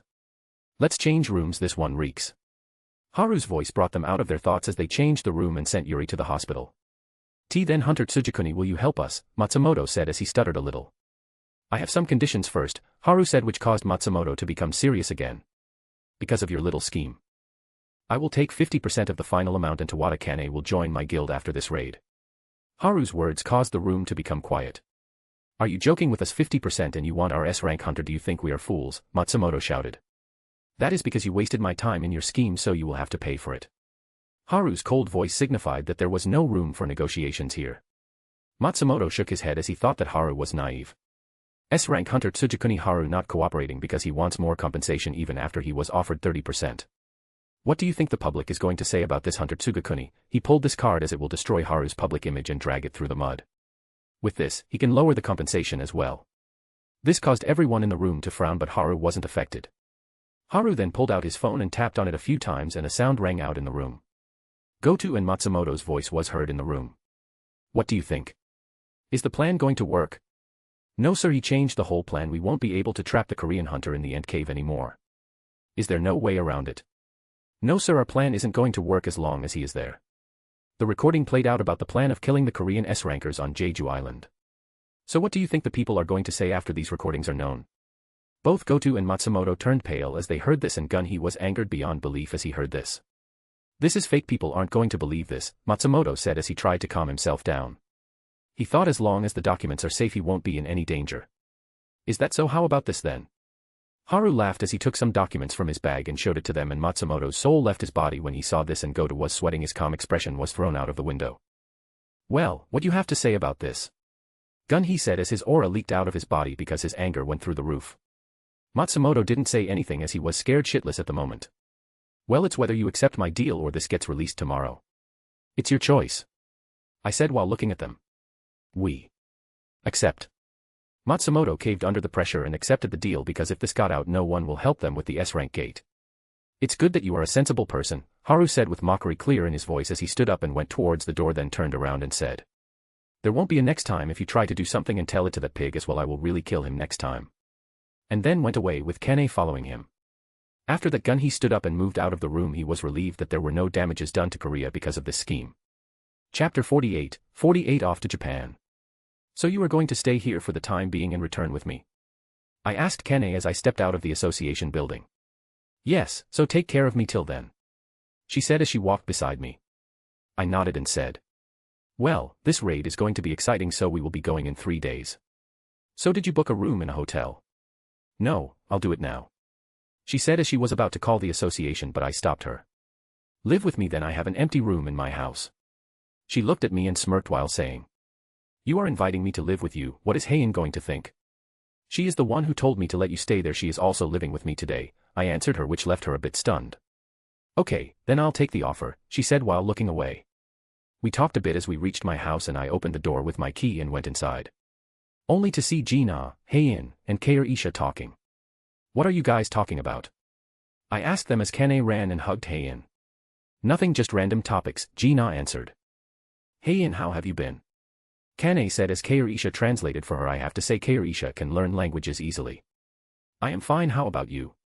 Heian said. "So you became his girlfriend finally, come on, tell me the details." Then they started talking to each other and forgot about me. I shrugged and went to meet Jinwoo, who wanted to meet me. "I'm going out," I said. "Okay, X3. "Okay, my lord." I went out after hearing their answers and went to meet Jinwoo in a nearby cafe. I sat down on an empty table and Jinwoo came a minute after. "So, what did want to talk about?" I asked after ordering a cup of coffee. "Are you going to Japan for the S-rank gate?" he said seriously. I nodded as I looked at him. "Okay, be safe then, or Gina will be sad if you get hurt," he said as drank the coffee that had just come. "Well, I'll be careful about it, so don't worry. What are you going to do this week?" I asked. "I will clear some dungeons and I have something to settle," Jinwoo said seriously. "He will be going to the temple where he got the system this week." I thought and said, "Be careful and don't get hurt. You have a family waiting for you at home." He smiled and nodded. Then we went to clear some gates that haven't been claimed. By the end of the day we cleared 4 B rank and an A rank gate. The EXP I got was distributed into the party and their levels increased. I went back home after seeing Jinwoo off. Only to see an angry Kane. "You better explain this to me," she shouted the moment I walked in. "What are you talking about?" I asked as I didn't understand what was going on. "Why do you have 2 girlfriends?" "She is angry." I looked at Heian and Gina, who had a helpless look on their face, and Kair-Isha was angry as well, but not at me. "You shouldn't question my lord," she said while looking at Kane angrily. "Okay, stop both of you, it is very simple. Kane, come with me," I said with a smile as Kane nodded and followed me to the balcony. "So explain," she said. I leaned on the railing and looked at her. Well, they talked about dating me at the same time. I wasn't able to say no to them because they already made a sacrifice while making this decision. I didn't want them to be sad, so I was thinking of talking to them about this, but I didn't think they had already decided on it. "You can call me whatever you want, but I don't care about that. I love both of them and they know it as well. That is all that matters to me." After saying this I looked at her, waiting to see her reaction. She was a bit dumbfounded. "So you are saying they are okay with it?" she said, stuttering a bit. "What, they didn't tell you?" I asked. Then I saw her turning her head and avoiding my gaze. "You didn't listen to them?" I asked, and she lowered her head. "Is that how it is?" I chuckled a bit, seeing her reaction. Looks like she didn't hear them. "YUWH, what are you laughing about?" She got angry as she swung arms angrily and threw a bit of a tantrum. I smiled a bit as I saw her acting like this, and I unconsciously patted her head. "It's all right." She looked stunned as she saw me, her face turned red as she knocked my hand off her head. "Be bastard, don't pat my head without asking," she shouted again. "So I can do it after asking?" I asked with a smile. "Why, you fucker, I'll punch your damn head in," she said loudly as she took a swing at my face. I dodged and she tripped as her foot got stuck in the pipe. She was about to lose her balance near the edge of the balcony. "The fuck, how did you not see the pipe there? Her eyes are closed." I shook my head as I wrapped my hands around her stomach from behind as I held her. She then opened her eyes and saw my hands around her stomach. Veins popped on her forehead as she asked, "What do you think you are doing?" "I am saving you, of course, you were about to fall over," I said. "Then take your hands off, you bastard," she said as she moved my arms away. She looked at me with anger and embarrassment in her eyes. "Okay, sorry, I said to calm her down. Thank you, she said as she walked past me. Is this a tsundere? I asked myself as I haven't met any in my life. Then the image of a woman with striking dark red hair passed by my mind. I wasn't able to make out her facial features, but I felt she was someone I knew. No, why I do feel like I know this. Did I forget something? I was confused as I wasn't able to recall it again. In the red landscape inside the cage, a giant nine-tailed fox with dark red fur opened its eyes as a soft and annoyed voice rang out. Took you long enough, I hate waiting. Get stronger quickly so that I can punish you for taking so long. Humph, I won't forgive you easily. After that, the fox closed its eyes again. After the talk with Kane, we ate dinner, and then Kane went to take a bath. So I talked with the three. So let's go and train, I asked them and they nodded. I took them into the training ground and looked at their statuses. Their level increased by 5. And Heian is teaching Gina normally first and I was teaching Kei or Isha about hockey as we have just started the basics of it. Gina, I have something for you, I told her and she skidded over me and asked in an excited voice. What is it? I gave Gina the runestone I got from the Frost Monarch. Its appearance is similar to a light blue gemstone with a snowflake pattern on one side which glows white. The runestone reacted to her as it was shining brightly.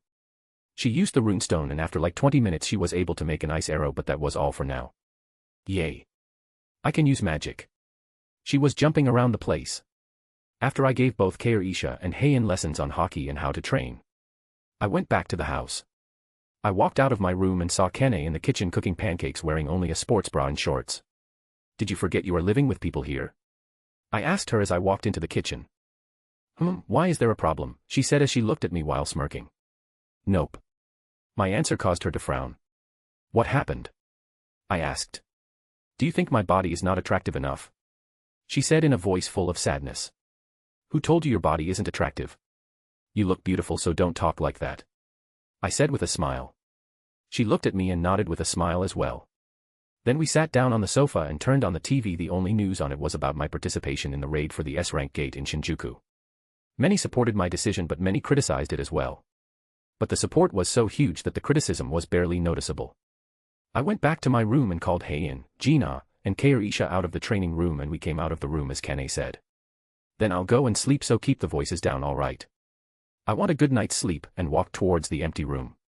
As Heian chased after her trying to explain. I laughed at this and went back to my room and slept on my bed as Heian walked in with a red face as she laid down beside me and Gina was hugging me from the other side.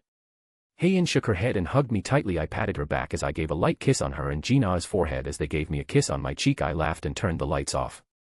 And 3 days went by. I was currently sitting on a private airplane that the Japanese government sent to pick me up with Kane sitting in front of me. And like that, we are off to Tokyo. Chapter 49, Wait for me. So has there been any plans for the raid? I asked Goto, who came to pick me and Kane up from the airport. Yes, the barricading has been done, and with the evacuation of the civilians finished, all we have to wait for now is for the gate to open, he said, and I nodded. So I have nothing to do in 3 days. It is going to be boring. Kane, take me on a tour around Tokyo, I asked Kane. Well, sure, you need to know the surroundings anyway, she said with a smile. Then we went to meet the Prime Minister and the cabinet. After an hour of formal chatter, I left the room with Kane as I wanted to look around Tokyo, but first I need to see the gate. So we made our way towards Shinjuku and I saw the S-rank gate in its full majesty. I can feel Kane being a little tense. Don't worry about it. We'll finish it quickly, I said, which caused her to scoff. You the first person I have heard saying about finishing an S-rank gate quickly. Then we both laughed and heard a voice from behind. Get a room, you two. Don't flirt in the open. I looked at the source of the voice. AK. Akari, you damn brat, Kane shouted as she hit Akari on the head with an iron fist, which caused the girl to squat down and cry. OUCH, why do you have to hit me so hard? Ow. She cried pitifully while using healing magic to ease her pain. They are the same no matter what. Still, you shouldn't hit her that hard. I heard a loud male voice and looked to find Kenzo talking to Kane. Would you like to volunteer for her then? Kane said as she cracked her knuckles. No, I'm good, Kenzo said while sweating profusely. As he backed off. Traitor, my boyfriend is a traitor, Akari shouted, and Kane was shocked. Boyfriend? Wait, did you guys start going out? How did this happen? And their girls' talk began as Kenzo said. See, can you not talk about it here? He seemed a bit embarrassed.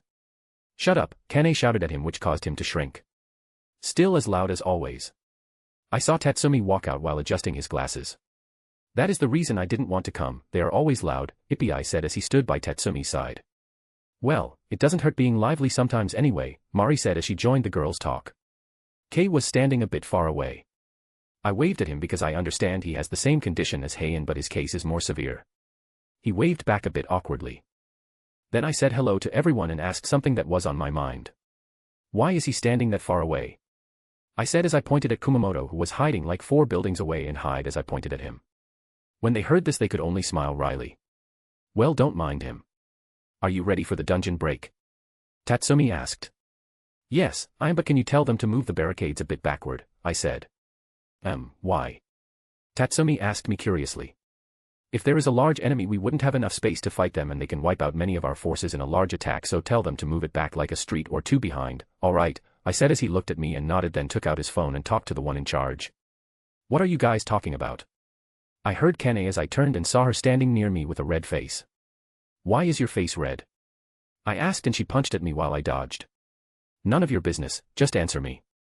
She said as she was throwing punches at me. And I could only dodge. They get along well. Akari smiled as she said. Yes, they really get along, Mari affirmed. From which angle does it look like that? The boys were confused as they looked at each other in dismay. How does it look like they get along? Kenzo asked, not reading the mood. How did I fall in love with a muscle-head bastard like you? Akari shouted as she hit Kenzo, who wasn't affected much by it. We don't understand it either, and this muscle-head bastard has a girlfriend. Then what am I? Inhales sharply asterisk. The men here felt their existential crisis at this moment as they looked at the gate. I'll slaughter any fucking thing that walks out of it. They vowed to take out their anger on the monsters. Okay, stop trying to hit me, I said as I grabbed Kane's hands.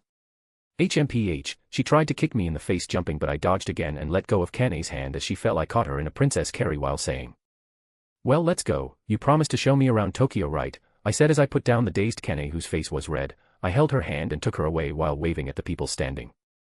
I'll meet you later, I said as I turned. Smooth bastard. Every man standing there thought. He was able to neutralize the lioness Kane in a second.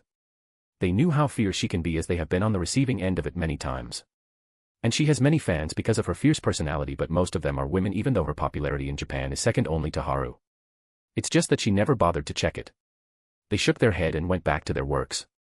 I am walking towards the hotel where I will be staying with Kane, who has been silent this whole time while we were touring around the city. What is wrong? I asked because she is very active usually and would tease me from time to time. And nothing. She said absent-mindedly. If something is worrying you, you should talk about it, you know. So tell me or Heian when you feel like it. I said with a smile, as it isn't good to force someone to tell about their problems, Northwest matter how close you are.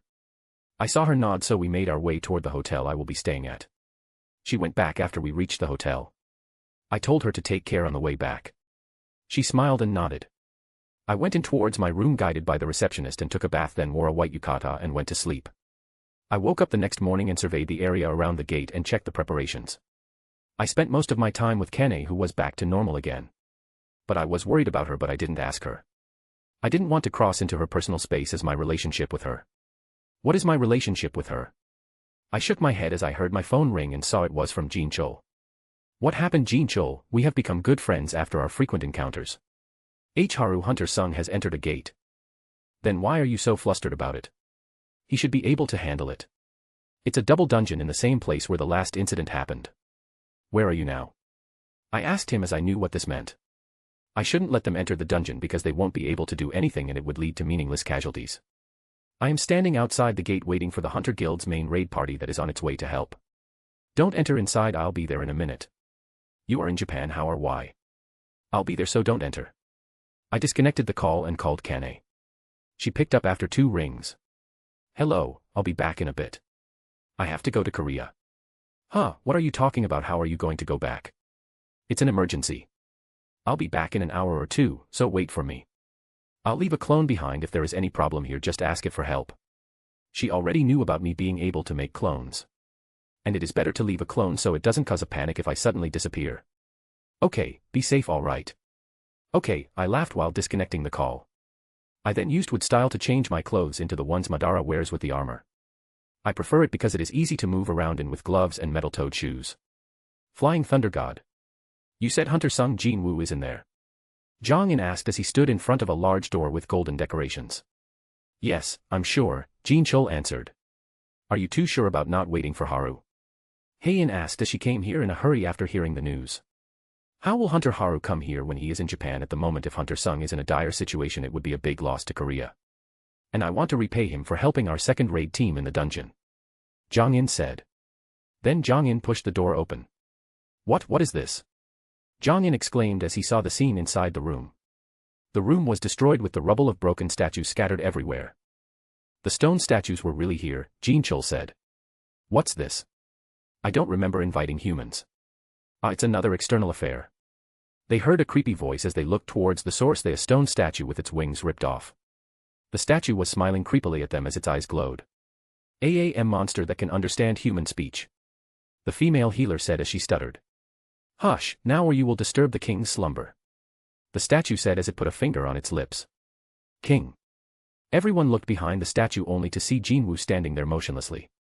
Why is Hunter Sung Jinwoo standing the dash? One of the hunters who was wearing gauntlets was interrupted as he saw a sword aiming for his chest. No one was able to react to it. Except for one. Breath of light, lightning fall. A flash of light passed in front of the hunter who was about to be attacked. Clink asterisk thud asterisk. As the shadow went past the hunter, it looked at his hand and saw it was cut in half. Subarashi, you are strong, you will make a great offering for the king. The stone statue turned around and looked at Heian as he smiled creepily. Everyone retreat, we can't fight him, Heian said as she was clear about the difference of strength between them. The other hunters won't be able to do a thing. Oh, we can't have that now, can we? I am sorry to disappoint you, but this is where you all die. Snap asterisk.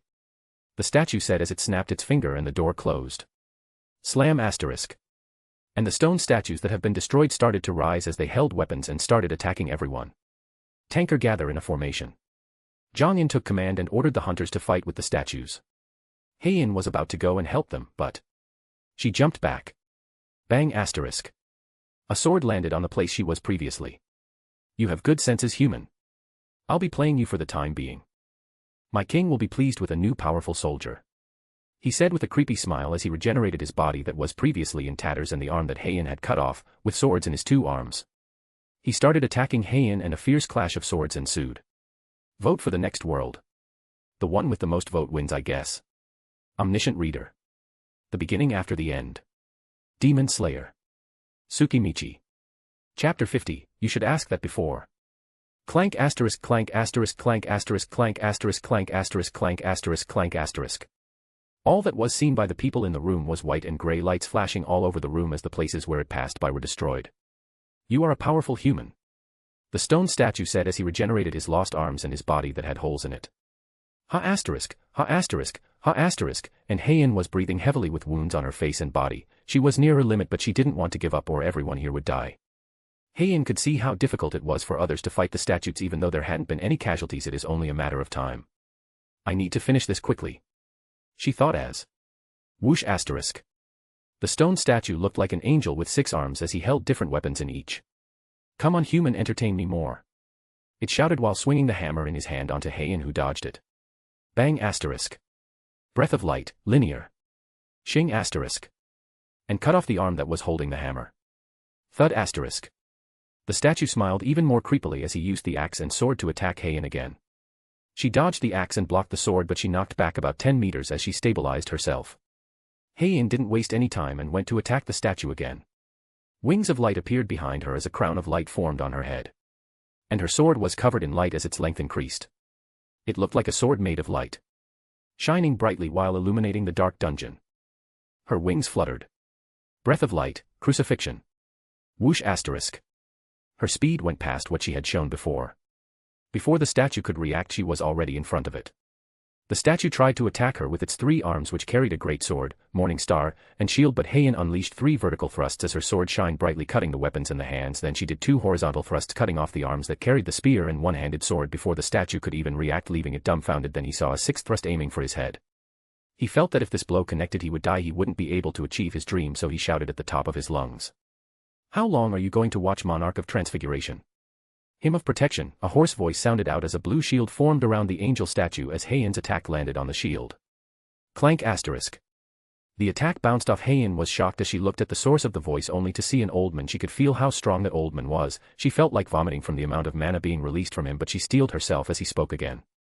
Hymn of strengthening, hymn of frenzy. Then she felt an attack coming toward her. She used her sword to block the kick that was heading towards her midriff, but the power behind the kick was so powerful she was blown away as she collided with the wall. Bang asterisk. Ack. Rocks flew everywhere as Heian spat blood from her mouth and her breathing became uneven. Heian, are you all right? Zhang shouted as he saw her being kicked into the wall. Heian nodded as she stood up and saw the angel statue covered in red mana. So he gave him a buff.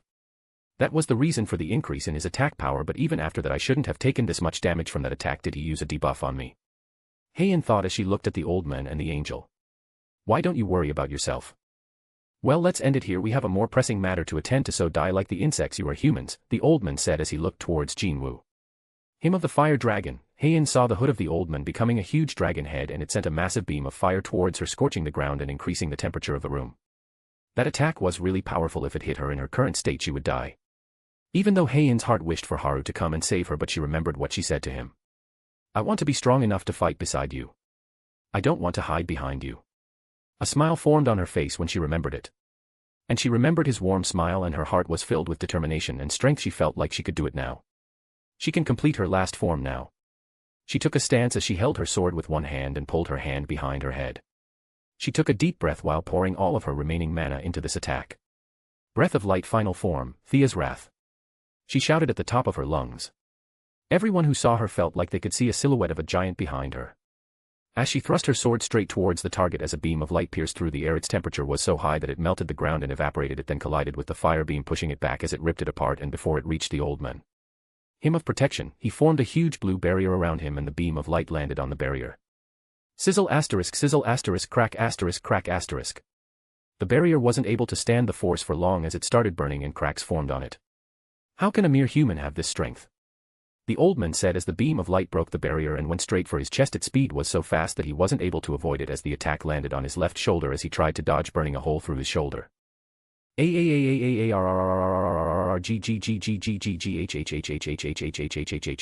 miserable shriek of the old man froze everyone on the spot. The beam of light vanished. Ha, ha, ha, ha.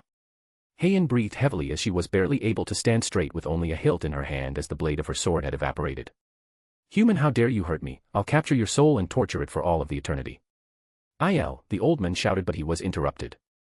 Boom asterisk. A loud sound came from the gate, and the gate was turned into pieces. It attracted everyone's attention. They saw a person walk in, and everyone in the room recognized him. Tsugakuni Haru stood there as his eyes glowed red while looking at everyone as he said, "Seriously, why doesn't anyone listen to me?" The anger in his voice was clear. Then he vanished and reappeared near Heian. He caught her in his arms as she was about to fall.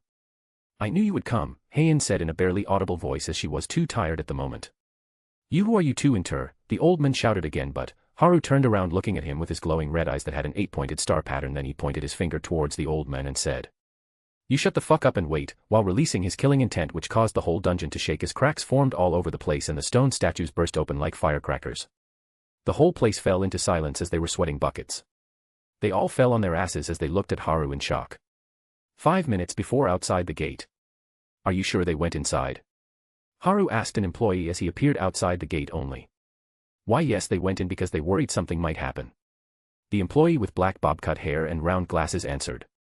"Those idiots didn't listen to me." He was angry because he couldn't teleport to their location as they were in a dungeon, so he teleported near the location of the gate and came here. But they had already entered the gate. "I'll be going in," he said while leaving behind the dumbfounded crowd. "Hey, wasn't Hunter Tsujikuni supposed to be in Japan? How come he is here?" One of the female hunters standing outside asked. The others were thinking of the same. "I ran through the cave as I followed the fluctuations of magic power I felt inside the cave. I could feel Heian fighting, so I ran faster and after a minute stopped in front of a purple door with golden designs on it. The door was closed shut. I felt Heian's magic power weaken to the limit and she was in a weak state. I punched the door with my fist covered in Buso's Hoku Haki. Boom asterisk. The door was reduced to scraps and I looked at Heian, who was barely standing with wounds on her body as she was breathing heavily. She almost fell, but I went near her and supported her as I hugged her. "I knew you would come," Heian said in a barely audible voice with a weak smile on her face. Who are you to enter?" the old man shouted again. I turned around looking at him with my Manjiki Sharingan and said, "You shut the fuck up and wait." I released my house hoku haki the whole dungeon to shake as cracks formed all over the place and the stone statues broke apart because of pressure. When I saw them scared shitless I looked back at Heian and said, "Do you like worrying me?" I asked her. "I just wanted to be stronger so that I can fight beside you." "Sorry for worrying you," she said while looking at me. I looked at her and leaned her against the wall as I gave her a potion I bought from the shop to heal her. "Sit here, we'll talk about this later," I said as I saw her smile, then turned around. I looked at the old man who was the monarch of transfiguration. "Human, how dare you d?" I appeared in front of him before he could finish and punched him to the face, launching him into the wall. Boom asterisk. I felt the statue attack coming towards me, so I sidestepped and punched the angel statue in his face, burying him into the ground. "So who are you two?" I asked. "You should ask that before beating them up," Heian said from behind me with a giggle. I ignored her comment and looked at the old man. Him of frenzy, him of blindness, him of lethargy, him of agony, him of slumber. I saw the old casting so many spells, but it didn't even affect me a bit, so I looked at him. "Let me show you your place, human." Him of giants, him of fire dragon. He turned into a huge giant and his hood took the shape of a dragon as he released a huge beam of fire. I took out my sword and imbued it with Buso's hoku haki and then used Gura Gura no Mi. The color of my sword turned dark red as I slashed it at the fire beam, cutting it in half, and the slash carried on towards the giant. Spiritual body manifestation. The old man shouted as his body turned illusory and the attack went through him. "Human, your attacks aren't going to reach me now. This is your end," he said while laughing. "I bet," I said as my katana turned bright red. "Well, I have an idea about which world is going to be next, still the votes are still valid. So say what you have in mind." I think debate would be good right after this, as the power level of the two worlds is close even though debate is weaker in comparison. We can go for Omni Reader after that, which will be a hell of a world to enter. So even if I skip debate isn't going to be a big deal. Because writing debate after the Omni arc is going to be pointless. Tell me your thoughts. Should I skip debate and enter Omni Reader straight away? Yes. And no. Chapter 51, Don't Mess with Asian Moms. Period. The giant with the height of 100 meters formed fire lances around himself and he hurled them at me. I used my sword to send shockwave slashes towards them and cut them apart then, and they landed on the ground. He then used magic from all elements: fire, water, air, earth, lighting, and ice as he attacked me as he hurled his magic onto other hunters. Well, I better finish this quickly, I thought as I knocked down all his magic. Him of fire dragon. The old man sent a fire beam again. It was twice as big compared to before. I imbued House Hoku Haki into my katana and raised it above my head, then brought it down in a vertical swing and sent slash the contained House Hoku Haki. The dark red slash traveled really fast and ripped apart ground it passed by, leaving a deep rift on the ground, then cutting the fire beam into two. It landed on the Monarch of Transfiguration and his body was split into two as he died on the spot. And the attack landed on the wall behind him, cutting it down, and the dungeon started to shake. Level up. I turned around and saw everyone looking at me with their eyes wide open. Well, it's only normal. I walked towards the statue that looked like an angel. "Have any last words?" I asked in a cold voice. The reason I asked him this was, "If you kill me, he'll die as well," he said while pointing at Jinwoo while smiling creepily. I kicked him in his stomach, launching him into the wall. "Do you think I am joking here? Then that is the end for you." I appeared in front of him as I raised my foot as I was about to break his head. He spoke fast. "I have information." I stopped my foot just near his face. "About what?" "About rulers, monarchs, and the goal of the absolute being. Don't you want to know why they are fighting?" "Who is this absolute being you speak of?" I asked while feigning ignorance. "Promise me you won't kill me," he said. "Do you think you are in a position to demand something?" I said in a cold voice. "Then kill me and this information goes with me," he said with a creepy smile, thinking he has the upper ground. I nodded. "It is a being that is a god of this universe. You know about rulers and monarchs, right?" he asked, and I nodded. Then he explained about the creation of monarchs and rulers by the absolute being, and then explained how the war has been going on since the dawn of time. And then he talked about how the rulers rebelled and killed the absolute being. But the absolute being didn't do anything. And then about the birth of the shadow monarch. The absolute being had a purpose for creating the monarchs and rulers. It wasn't because he wanted to see them fight, because if it was, then he would have killed the rulers the moment they rebelled and would make new rulers who would listen to him, he said.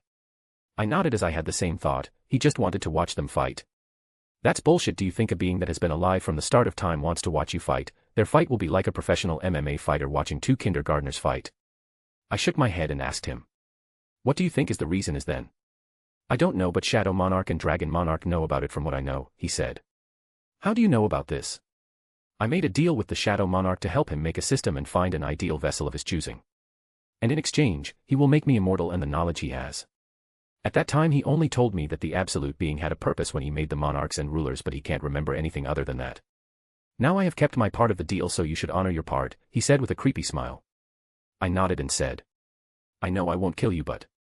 I said as I moved and Jinwoo was standing in front of the angel statue.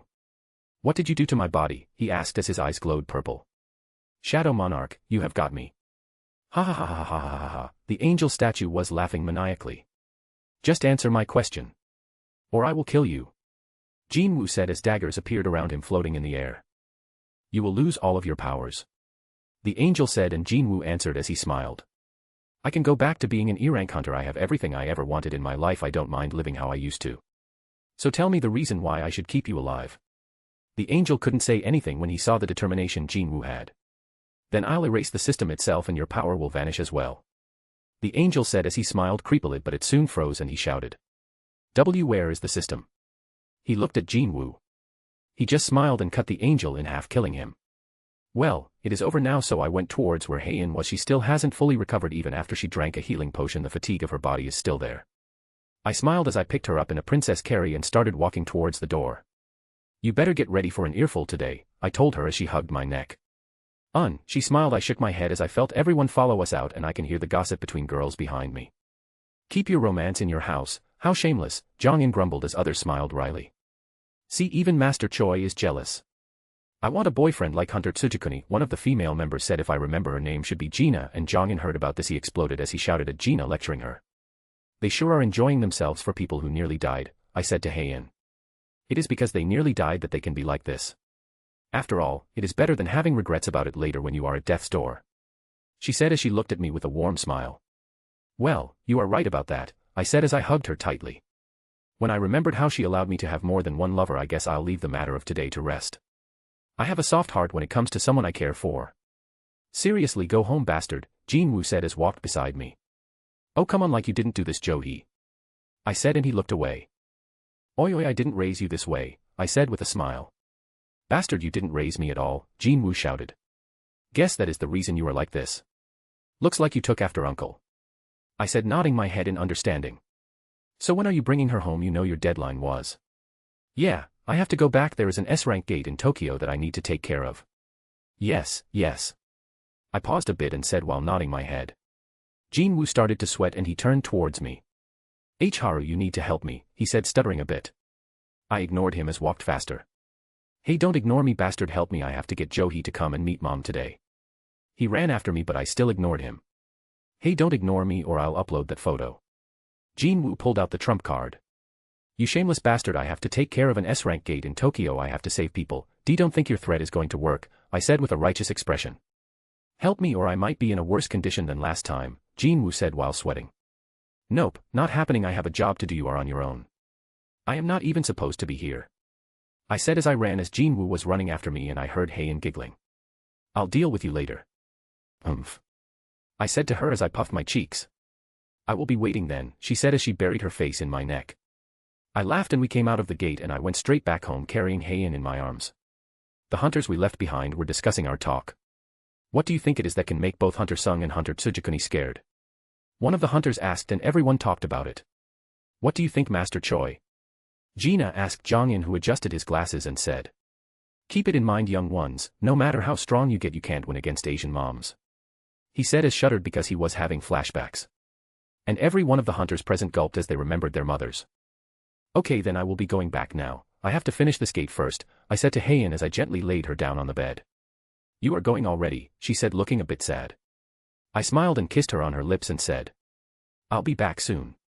I caressed her head while giving her light pecks on her lips. Okay. She smiled and changed her clothes and went to sleep. She was a bit too tired, I guess. Gina and Kaorisha aren't home. I guess they went out for some work. I saw Haein sleeping soundly. I kissed Haein on her forehead and left with the Flying Thunder God technique.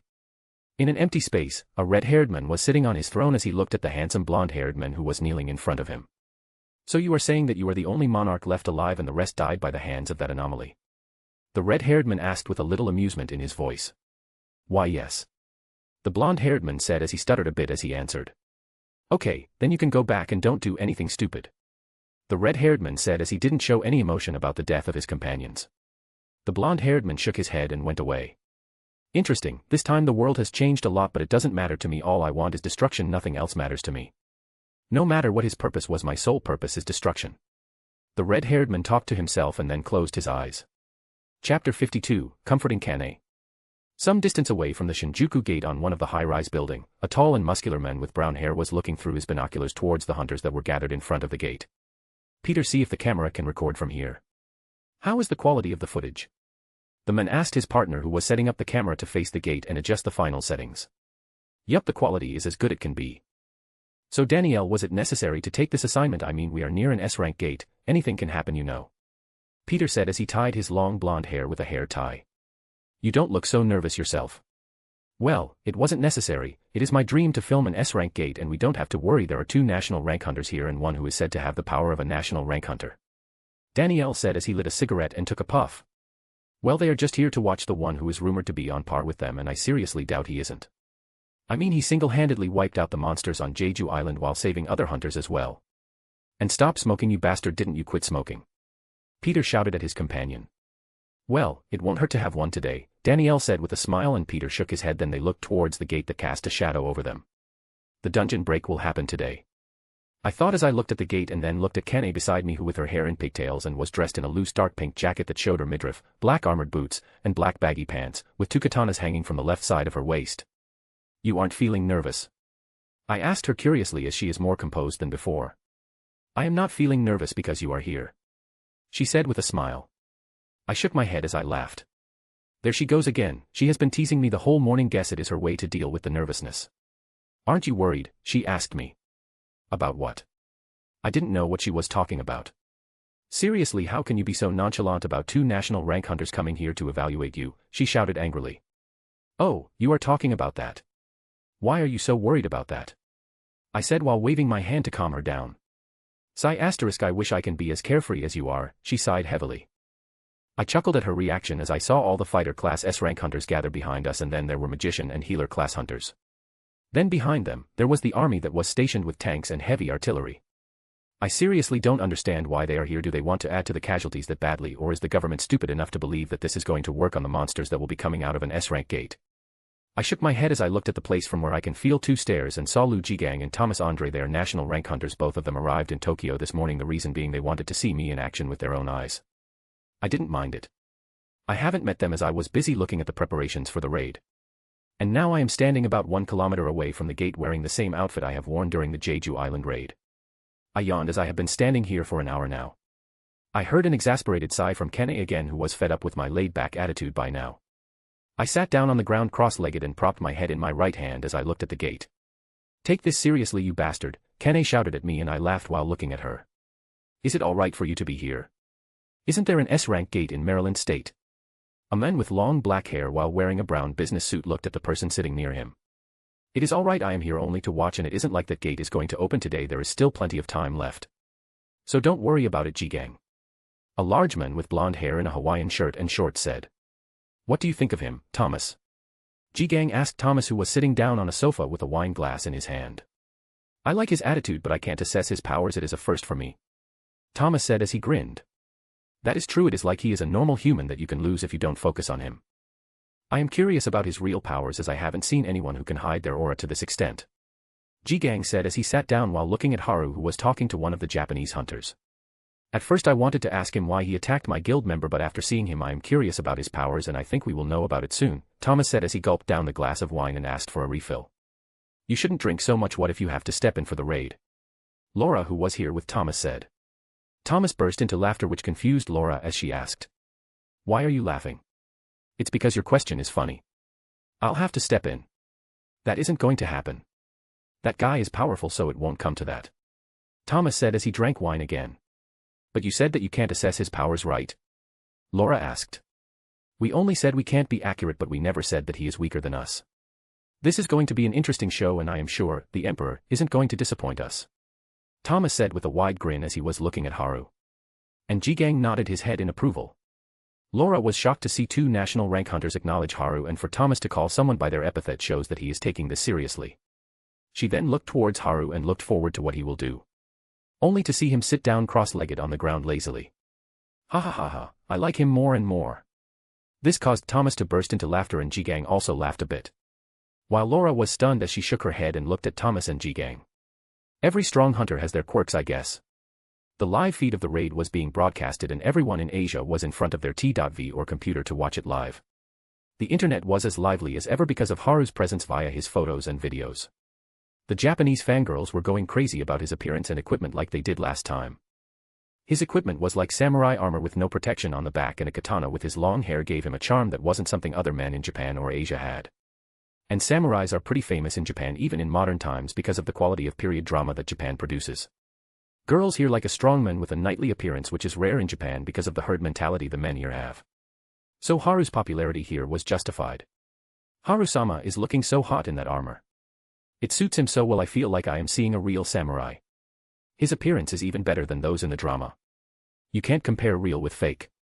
Those guys are just acting, they can't compare to the real deal. I wish Haru-sama was a Japanese hunter so that we can see him more often. The Korean sisters are so lucky. This is the first time I have felt jealous of someone in my life. Haru-sama is part Japanese. If only our damn government worked properly, we would have had Haru-sama in Japan. Agreed x 10 million. Look, Kane-sama and Haru-sama are so close. You are right, they have a very friendly relationship with each other. Are they dating? No, but that would be a sight to see if they are. I don't think they will. From what I know, Haru-sama is dating the female hunter from Korea, Cha Hae-in. According to the Korean sisters, Haru-sama proposed to her. Pick asterisk. What, has this been confirmed? Oh my god, they look so beautiful together. Agreed x 10 000. Then what about Kane-sama? He can just marry two, you know, if they are fine with it. Having multiple wives is allowed in Japan. Korea has not officially accepted it, but they don't care about it. From what I know, many rich businessmen in Korea have multiple wives. I hope it works out. Fingers crossed. If it doesn't, we will comfort Kane-sama even if we have to sacrifice my body for it. That doesn't sound like a sacrifice at all. Shut up, it's a noble sacrifice. No one is forcing you to join. Agreed x 5 000. I never said I was against it. Ha ha ha ha ha. The girls were talking about Haru's appearance and how they will comfort Kane if she was rejected, while the boys were like, the fuck, our country is in danger of being wiped out and this is what you guys are talking about, like seriously. But no one dared to say it out loud or they will be buried alive on the internet. They knew how fierce the girls were. They can only curse Haru silently. Then they saw Haru sitting down in front of the gate with a relaxed expression, which caused the internet to become livelier and houses were filled with squeals and cheers. After I got a lecture from Kane for an hour because of my carefree behavior, I had to stop her rambling with some pats to her head and she became angrier and looked away, but I can see her ears are red. And I can feel 15 gazes stabbing at my back. I turned around and saw the hunter who have gathered here looking at me like, seriously, you are flirting even at this time? Their faces said everything. I shook my head as I stood up as the gate opened. Everyone was tense when they felt the magic power that was released from inside the gate. I saw Kane tense up with her eyes wide open. I smiled and patted her back. Don't be tense at a moment like this. It'll be all right. Oh okay, thank you. She nodded with a smile. I looked at the gate and saw, gee, giants. It's giants. One of the hunters behind us shouted with a voice that was filled with fear. Chapter 53, the gate opened. 3 giants walked out of the gate together. The giants were each about as big as a large building, 7 stories. All of them had gray skin, thick hair, armor, and horns. With swords in their hand, they walked towards us. I turned around and saw how tense the hunters were. I mean, even one of the giants present is on par with the dungeon boss of a high difficulty A-rank gate. And more giants were coming from the gate. So it is normal for them to become nervous. Asterisk. The giants roared as they ran towards us at full speed. The ground shook with every step they took. Now the giants have increased to 12. I can feel the fear from the hunters increase. Kane, how many giants can the S rank here kill? I asked her as I stood up and stretched a little and dusted off my clothes. Huh, for why are you asking? Kane said as she was a little nervous as she drew her katanas. Okay, then I'll leave 4 behind, I said as I faced the giants that have increased again and now there are like 20 of them. What do you mean by leaving 4 behind? She asked in a shaky voice. I grinned at her and drew my sword and did a horizontal slash imbued with the power of Gura Gura no Mi, sending a flying slash towards the giants that were running here and splash asterisk. 16 giants were cut in half as their upper body fell. Blood sprayed from their body's lower half. It looked like many fountains were placed side by side. And the remaining 4 giants were still running towards us. That is what I mean, I said to Kane, who had her mouth wide open. Okay, don't dilly-dally here, the other 4 are still coming here. I said, breaking the hunters from their daze as they took out their weapons and got ready to face the giants, and Kane went to help as well, but not before glaring at me. The fight between the hunters wasn't much special other than Kane and Goto, who were showing their power. They both killed the giants as others were keeping them busy. The giants are weak, but there are certainly more in number than the novel. I thought as I saw more giants come out of the gate. This time 30 giants came out of the gate. I looked at the hunters who have finished 4 giants and said, "For more are coming, so get ready," I said as I killed the remaining giants and left them with 4. The whole street was filled with red color as the blood of the giants painted the whole place, and with the red color of the sky, it looked quite good. "Why even bother to leave 4 alive, tch?" a Japanese hunter with a spear said. "OHH, should leave the next wave to you then. Who are his party members? Help him out, all right. Look, the next wave came. Good luck," I said as I pointed at 20 giants that have just walked out from the gate. The hunter paled as he heard me and saw the giants walking out. He looked around to his guildmates asking for their help, but they just ignored and distanced themselves from him. "Stop playing around," Kane shouted at me as she punched me. I caught her fist and laughed. Okay then," I said as I swung my sword again, cutting 16 giants in half as blood spurted out of their bodies. When the remaining hunters were fighting the giants that were left. "When are you going to let go of my hand?" I heard Kane asking me. "Do you mind if I hold your hand longer?" I said as I wanted to tease her. "I don't," her shy voice made my mind go blank as I looked at her and she looked away while blushing. I shook my head as I let go of her hand and said, "Go and help them." She then ran towards the giants without looking back. Then I saw a large giant coming out of the gate. He was 7 times the size of the normal ones. He had bushy bread that reached his chest. With a large Chinese knife as he came out from the gate. Asterisk. I saw the hunters tense up because of the magic power that gathered on the knife. Even the 2 national rank hunters behind me stood up. "This guy here is stronger than the one in the novel, and from their reaction, he should be." He roared and took his knife and wanted to swing it towards the hunters, and the person it was heading towards was Kane.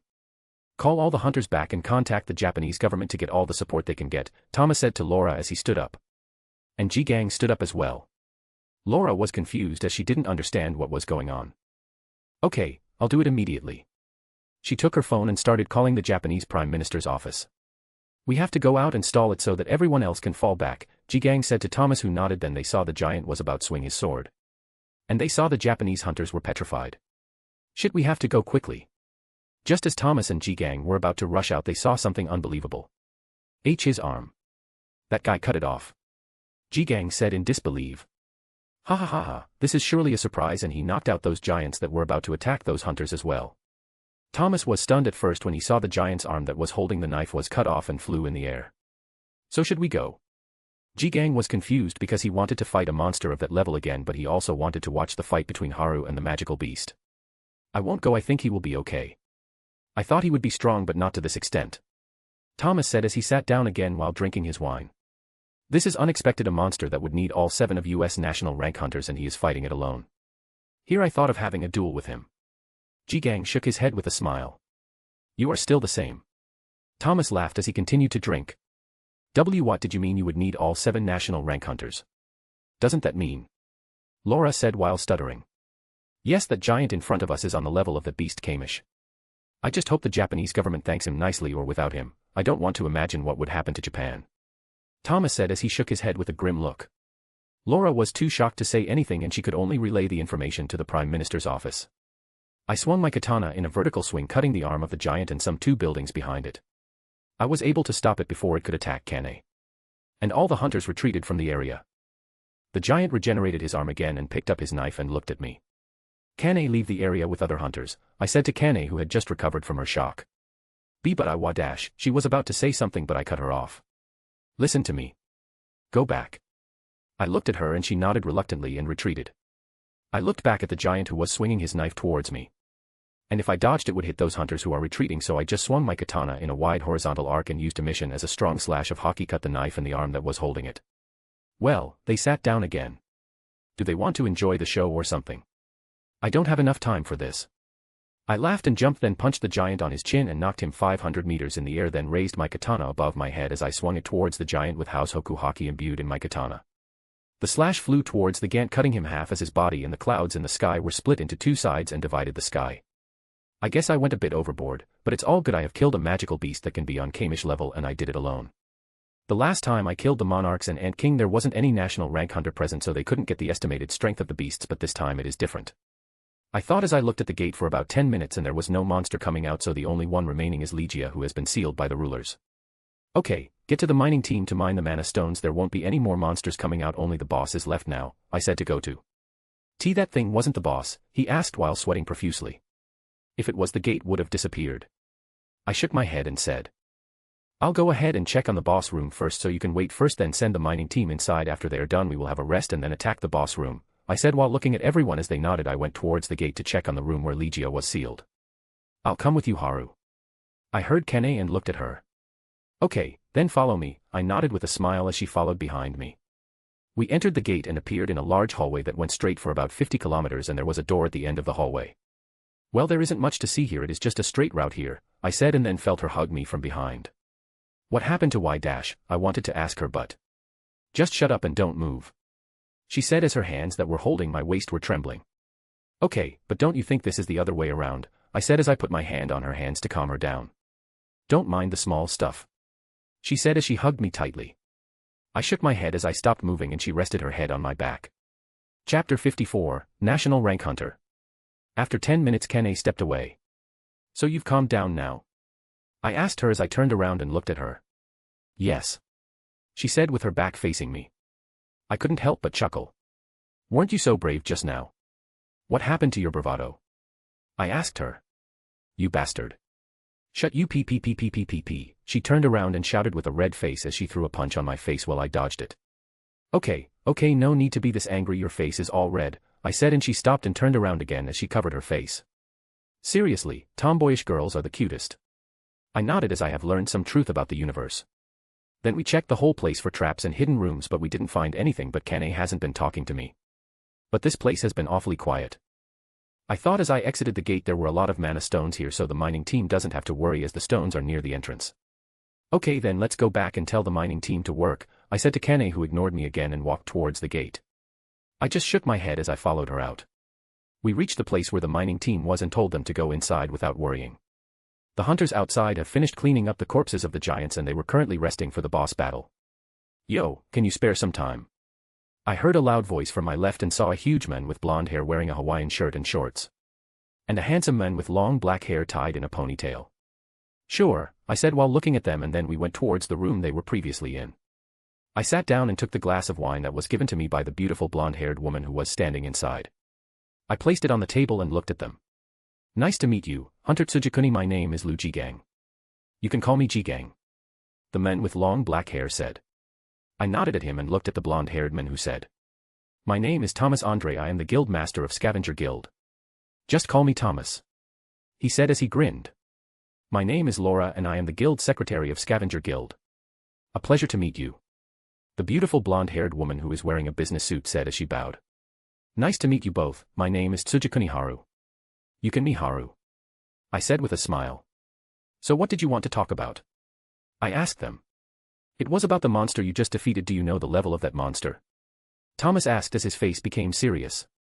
No, I don't, I said while shaking my head as I took a sip of the wine. It is good. I nodded my head as it has been a while since I drank. That magical beast was on the level of Kamish, the monster that came out of the first S-rank gate and slaughtered many S-rank hunters, Jigang said with a serious expression. Then the last 7 S-rank hunters fought it together and defeated it, and those hunters were later given the title of National Rank Hunters, Thomas said with a wide grin. I know that. I am sitting in front of 2 National Rank Hunters.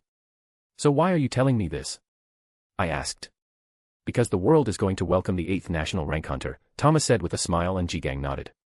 You have defeated a monster that was on the level of Kamish alone. That shows your power, and I am very certain that we don't stand a chance against you after you've done that. Jigang pointed at the sky with Thomas and Laura outside the window as well. They saw the dark red sky has been parted into 2.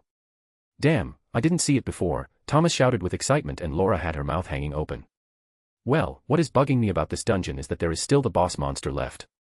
What type of beast is it going to be? It is more powerful than the one you defeated, Jigang said seriously. I felt the mining team come out of the gate. And Goto went inside. What is he doing? Did he go to patrol the area? While I was thinking, Thomas broke out of his excitement as he sat down said. Yes, this is serious. We have already told the Japanese government about this situation and we are going to participate as well. The Japanese government has agreed to pay us according to our fees, but we already told them to not cut your pay or rather increase it. Thomas said with a serious face and then laughed. Well, I don't mind you guys helping me out, I said and stood up. Okay, then I'll get ready, Ji-gang said as he opened the suitcase he brought with him and put on his armor, and took his swords. He still carries them around like always, Thomas said as he shook his head. He carries around his equipment. I asked curiously. Well, this guy is a battle maniac after all, Thomas said as he smiled. I shrugged and we towards the exit. Bye, I said bye to Laura with a smile. Bye. She said with a bit of a blush. Quite the lady killer, aren't you? Ha ha ha ha ha. Thomas laughed heartily as we walked. I shook my head as we went towards the gate. Just when we reached the hunters that have gathered together, Kane stood next to me. I looked at them and said. Okay, let's go, we have to kill the boss. Goto-san isn't here yet, Tatsumi said as he sounded a bit apologetic. He went into the gate like 15 minutes ago, didn't he say anything? I asked and this caused them to become stunned. What? Goto-san went inside the gate. Tatsumi stuttered as his face went pale. What happened, Haru? Did any problems pop up? Thomas asked me. Yeah, one of the hunt dash, my answer was interrupted by a mana storm. And a large amount of mana was sucked into the gate.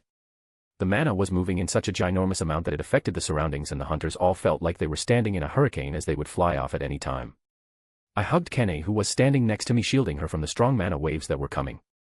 The waves damaged all the hunters present as they cut on various parts of their bodies, and the K made a huge wall of ice to protect others, but it was destroyed by the strong waves. Then it went on for a minute and stopped. I looked at the gate seriously. As I let Kane out of my embrace. Not noticing her reaction as I thought. Did that idiot go to POV? I looked at the giant that came out of the gate last and my legs trembled. I wanted to run away from here. And when the giant was about to attack, I fell on the ground. My legs weren't moving at all. Then I saw him defeating the monster easily. Why is he that strong? Why am I this weak? I want to be strong, damn it. Why? My anger overtook me again, but I can't do anything against him. I am weak. I went back to rest. As I was sitting down, I said while pulling my hair. Fuck, damn it, why am I not that strong? Do you want strength? I heard a voice and stood up fast and looked behind. I saw a handsome boy with shoulder-length black hair with gray eyes that looked empty as he came near me and said in a low voice. Answer me, do you want strength? He said as he put his hand on my shoulder. I do, I said as I looked down and sat down. Do you want the power to destroy all those you hate and rule over everyone? He whispered near my ears. My anger boiled when I remembered how weak I am in front of that guy. Do you want to kill your enemy and trample on them? He said. I do. Then go there, you will find what you are looking for. He said as he pointed at the gate. I stood up and asked. What is your name? He turned towards me and said. My name is. I was now standing in front of the boss room of the gate. And I got scared from the pressure that was coming from behind the gate. But I opened it and saw a giant with bushy bread chained down on the ground. What are you doing here, human? The giant said as he looked up, and my legs gave out when he looked at me. Do I have to free him? I thought. What are you sitting there for? Didn't you want power? To kill your enemy, to rule the world, to fulfill your ambition? Now it is in front of you, go and take it. I heard his voice again and I stood up. I went near the giant and removed the chains from him. Then I saw him grin as he picked me up before I can even react and dropped me in his mouth. Damn you, Aaron, you I'll pay you later. The giant said to the handsome boy who helped him get free of the seal. I am just doing what I want. Are you going to leave? The boy asked. Yes, I have to regroup with my army. The giant said. Why not destroy the country outside? The boy said. No, I have to get to my army. The giant shook his head after reluctance. Don't you want to show powers to those bastards who sealed you here? Don't you want to have your revenge for being locked here for so long? The boy said as he smiled. The anger in the eyes of the giant boiled as he remembered how he was sealed here. I'll destroy everything, then go back. I am the monarch of the beginning Legia. I'll show them what it means to mess with me.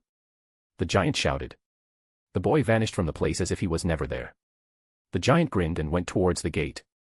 Let me destroy this place to show those dumb rulers my power. The giant said as he walked out. Chapter 55, Annoying. Third-person POV. Oi, are you kidding me right now? Thomas said as he looked at the monster that came out of the gate, but the grin never left his face but became wider as he tore off his Hawaiian shirt, revealing his massive body that was covered with tattoos as he assumed a combat stance. This isn't a joke at all, Ji-gang said with a battle-hungry smile as he put his hand on the hilt of his sword. He assumed a combat stance as he lowered his body. The Japanese hunters were stunned as they were trembling. How can they not? This was also true for the cameramen, and the watchers that were watching at home felt the same. The beast in front of them wasn't something that has been seen before. The giant that came out of the gate had a height of 300 meters. The mana that was released from his body was forming a barrier around him. The mana was so dense that even a normal person can see it. Let me show you my power, you damn rulers. I'll show you, humans, the power of the king of giants, the monarch of the beginning, Legia. The beast roared as he looked at the sky as he released his killing intent. Haru, Kane said as she looked at the beast. She felt all her strength leave her body, but she was still forcing herself to stand. Kane, retreat with the rest of the hunters. And tell everyone to run.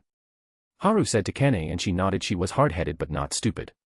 She didn't want to burden Haru while staying there. She knew they won't be able to do anything as she could barely stand. And others weren't in any better shape. Then she felt Haru's aura shoot up and suppress the giant killing intent as he said, "Retreat," and every person present ran without thinking. As soon as they heard his voice, it was like their bodies moved on their own. Well, your epithet suits you, you can do that. Now then, let's deal with this bastard. Thomas said as he laughed and then looked at Legia. Humans, you are weak, you don't stand a chance against me. Legia said as he punched Thomas, standing in front of him with mana gathering on his fist. The mana formed a barrier around Thomas and bright lines started forming on his body. He was about to dodge, but we can't let his attack hit the ground or Tokyo and the area. It will be finished. He heard Haru's shout and he quickly crossed his arms and took the attack head on. The world isn't reinforced enough to take an attack like that, and especially in Japan, which has frequent earthquakes, this is going to cause enormous damage. Haru thought. Boom asterisk. A large sound was heard all over Tokyo and Thomas was sent flying in the air, but he flipped and landed back on the ground. Yup, definitely can't let this type of attack land on the ground. In 5 hits he can decimate Tokyo and the area around it. Reinforcement, Thomas said as he shook his hands with a grin, and armor started to appear covering him from head to toe in golden armor with black horns and giving his hair a glowing flame-like quality. He rushed towards Legia again and jumped, reaching his midriff as he pulled Legia towards himself with capture. P.S. One of Thomas's skills that forces an object to be pulled towards him, is how he pulled Kamish out of the sky and grabbed him on the ground so that the hunters attack Kamish. Power smash. Mana gathered on his right hand as he punched Legia in his stomach, which caused it to stumble a bit, and as Thomas was still in the air, Legia swept his hand wanting to hit Thomas. But Jigang was waiting for this and unleashed a large slash with his swords on the right hand of Legia. Splash asterisk. The slash landed as it cut through the mana barrier than the flesh of Legia but stopped at the bone. But then a second slash landed on the same spot. Slice asterisk. The whole arm came off as it dropped on the ground, destroying some buildings. Jigang looked back and saw Haru running towards Legia. He turned around and made his way towards Legia as well. Thomas landed on the ground and soon all three were ready to attack, but then their expression turned grim as they saw Legia regenerate his arm so quickly. Ha ha ha ha ha ha. Fear me, humans, you won't be able to kill me like this. Legia laughed loudly as his voice carried mana in it. He has the same skill as Kamish, Thomas said as he heard the mana in Legia's voice. P.S. again, Kamish had the skill Dragon Fear that makes anyone weaker than him unable to move when he roars. But as Legia is a monarch and is a Gant at that, I thought a giant's roar would be a suitable skill for him. I think so, Jigang said as he readied his sword. Legia punched again, but with more mana covering his fist than before. Thomas went ahead and defended again, but he was knocked back again. And stopped himself as he landed on a building. Then Jigang unleashed a flurry of slashes that left a deep cut on Legia's body, and Haru cut off his arm again, but Legia was able to regenerate itself again and he punched towards Thomas again.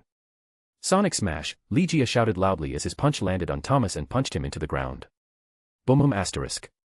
The ground shook and many buildings collapsed on the ground. Thomas was lying there with cracks on his armor with small chunks falling. Legia lifted his leg as he wanted to stomp Thomas. As Legia's foot was about to hit Thomas, 2 flashes of light passed by the leg with Jigang taking him away and Haru cutting off Legia's leg above his knee. Boom asterisk. The leg that was cut landed on the ground and Legia was still standing and regenerated his body. How does this bastard regenerates every damn time? Thomas shouted as he repaired his armor and rushed towards him again. Legia raised his leg, kicked at Thomas with a large amount of mana on his foot and slammed him down on the ground again. P.S. Another one equals a Gant without super regeneration isn't a Gant at all. Boom asterisk. The power this time was more than before. Thomas lost half of his armor, then Jigang attacked again, sending countless slashes all over the body, leaving deep cuts on Legia's body, and then jumped into the air. Dragon slash. His swords glowed as he slashed downward with both of his swords towards the face of Legia, who leaned and avoided the slash to his face, but the attack landed on his left shoulder, taking his left arm. He then swung his right arm towards Jigang like a whip.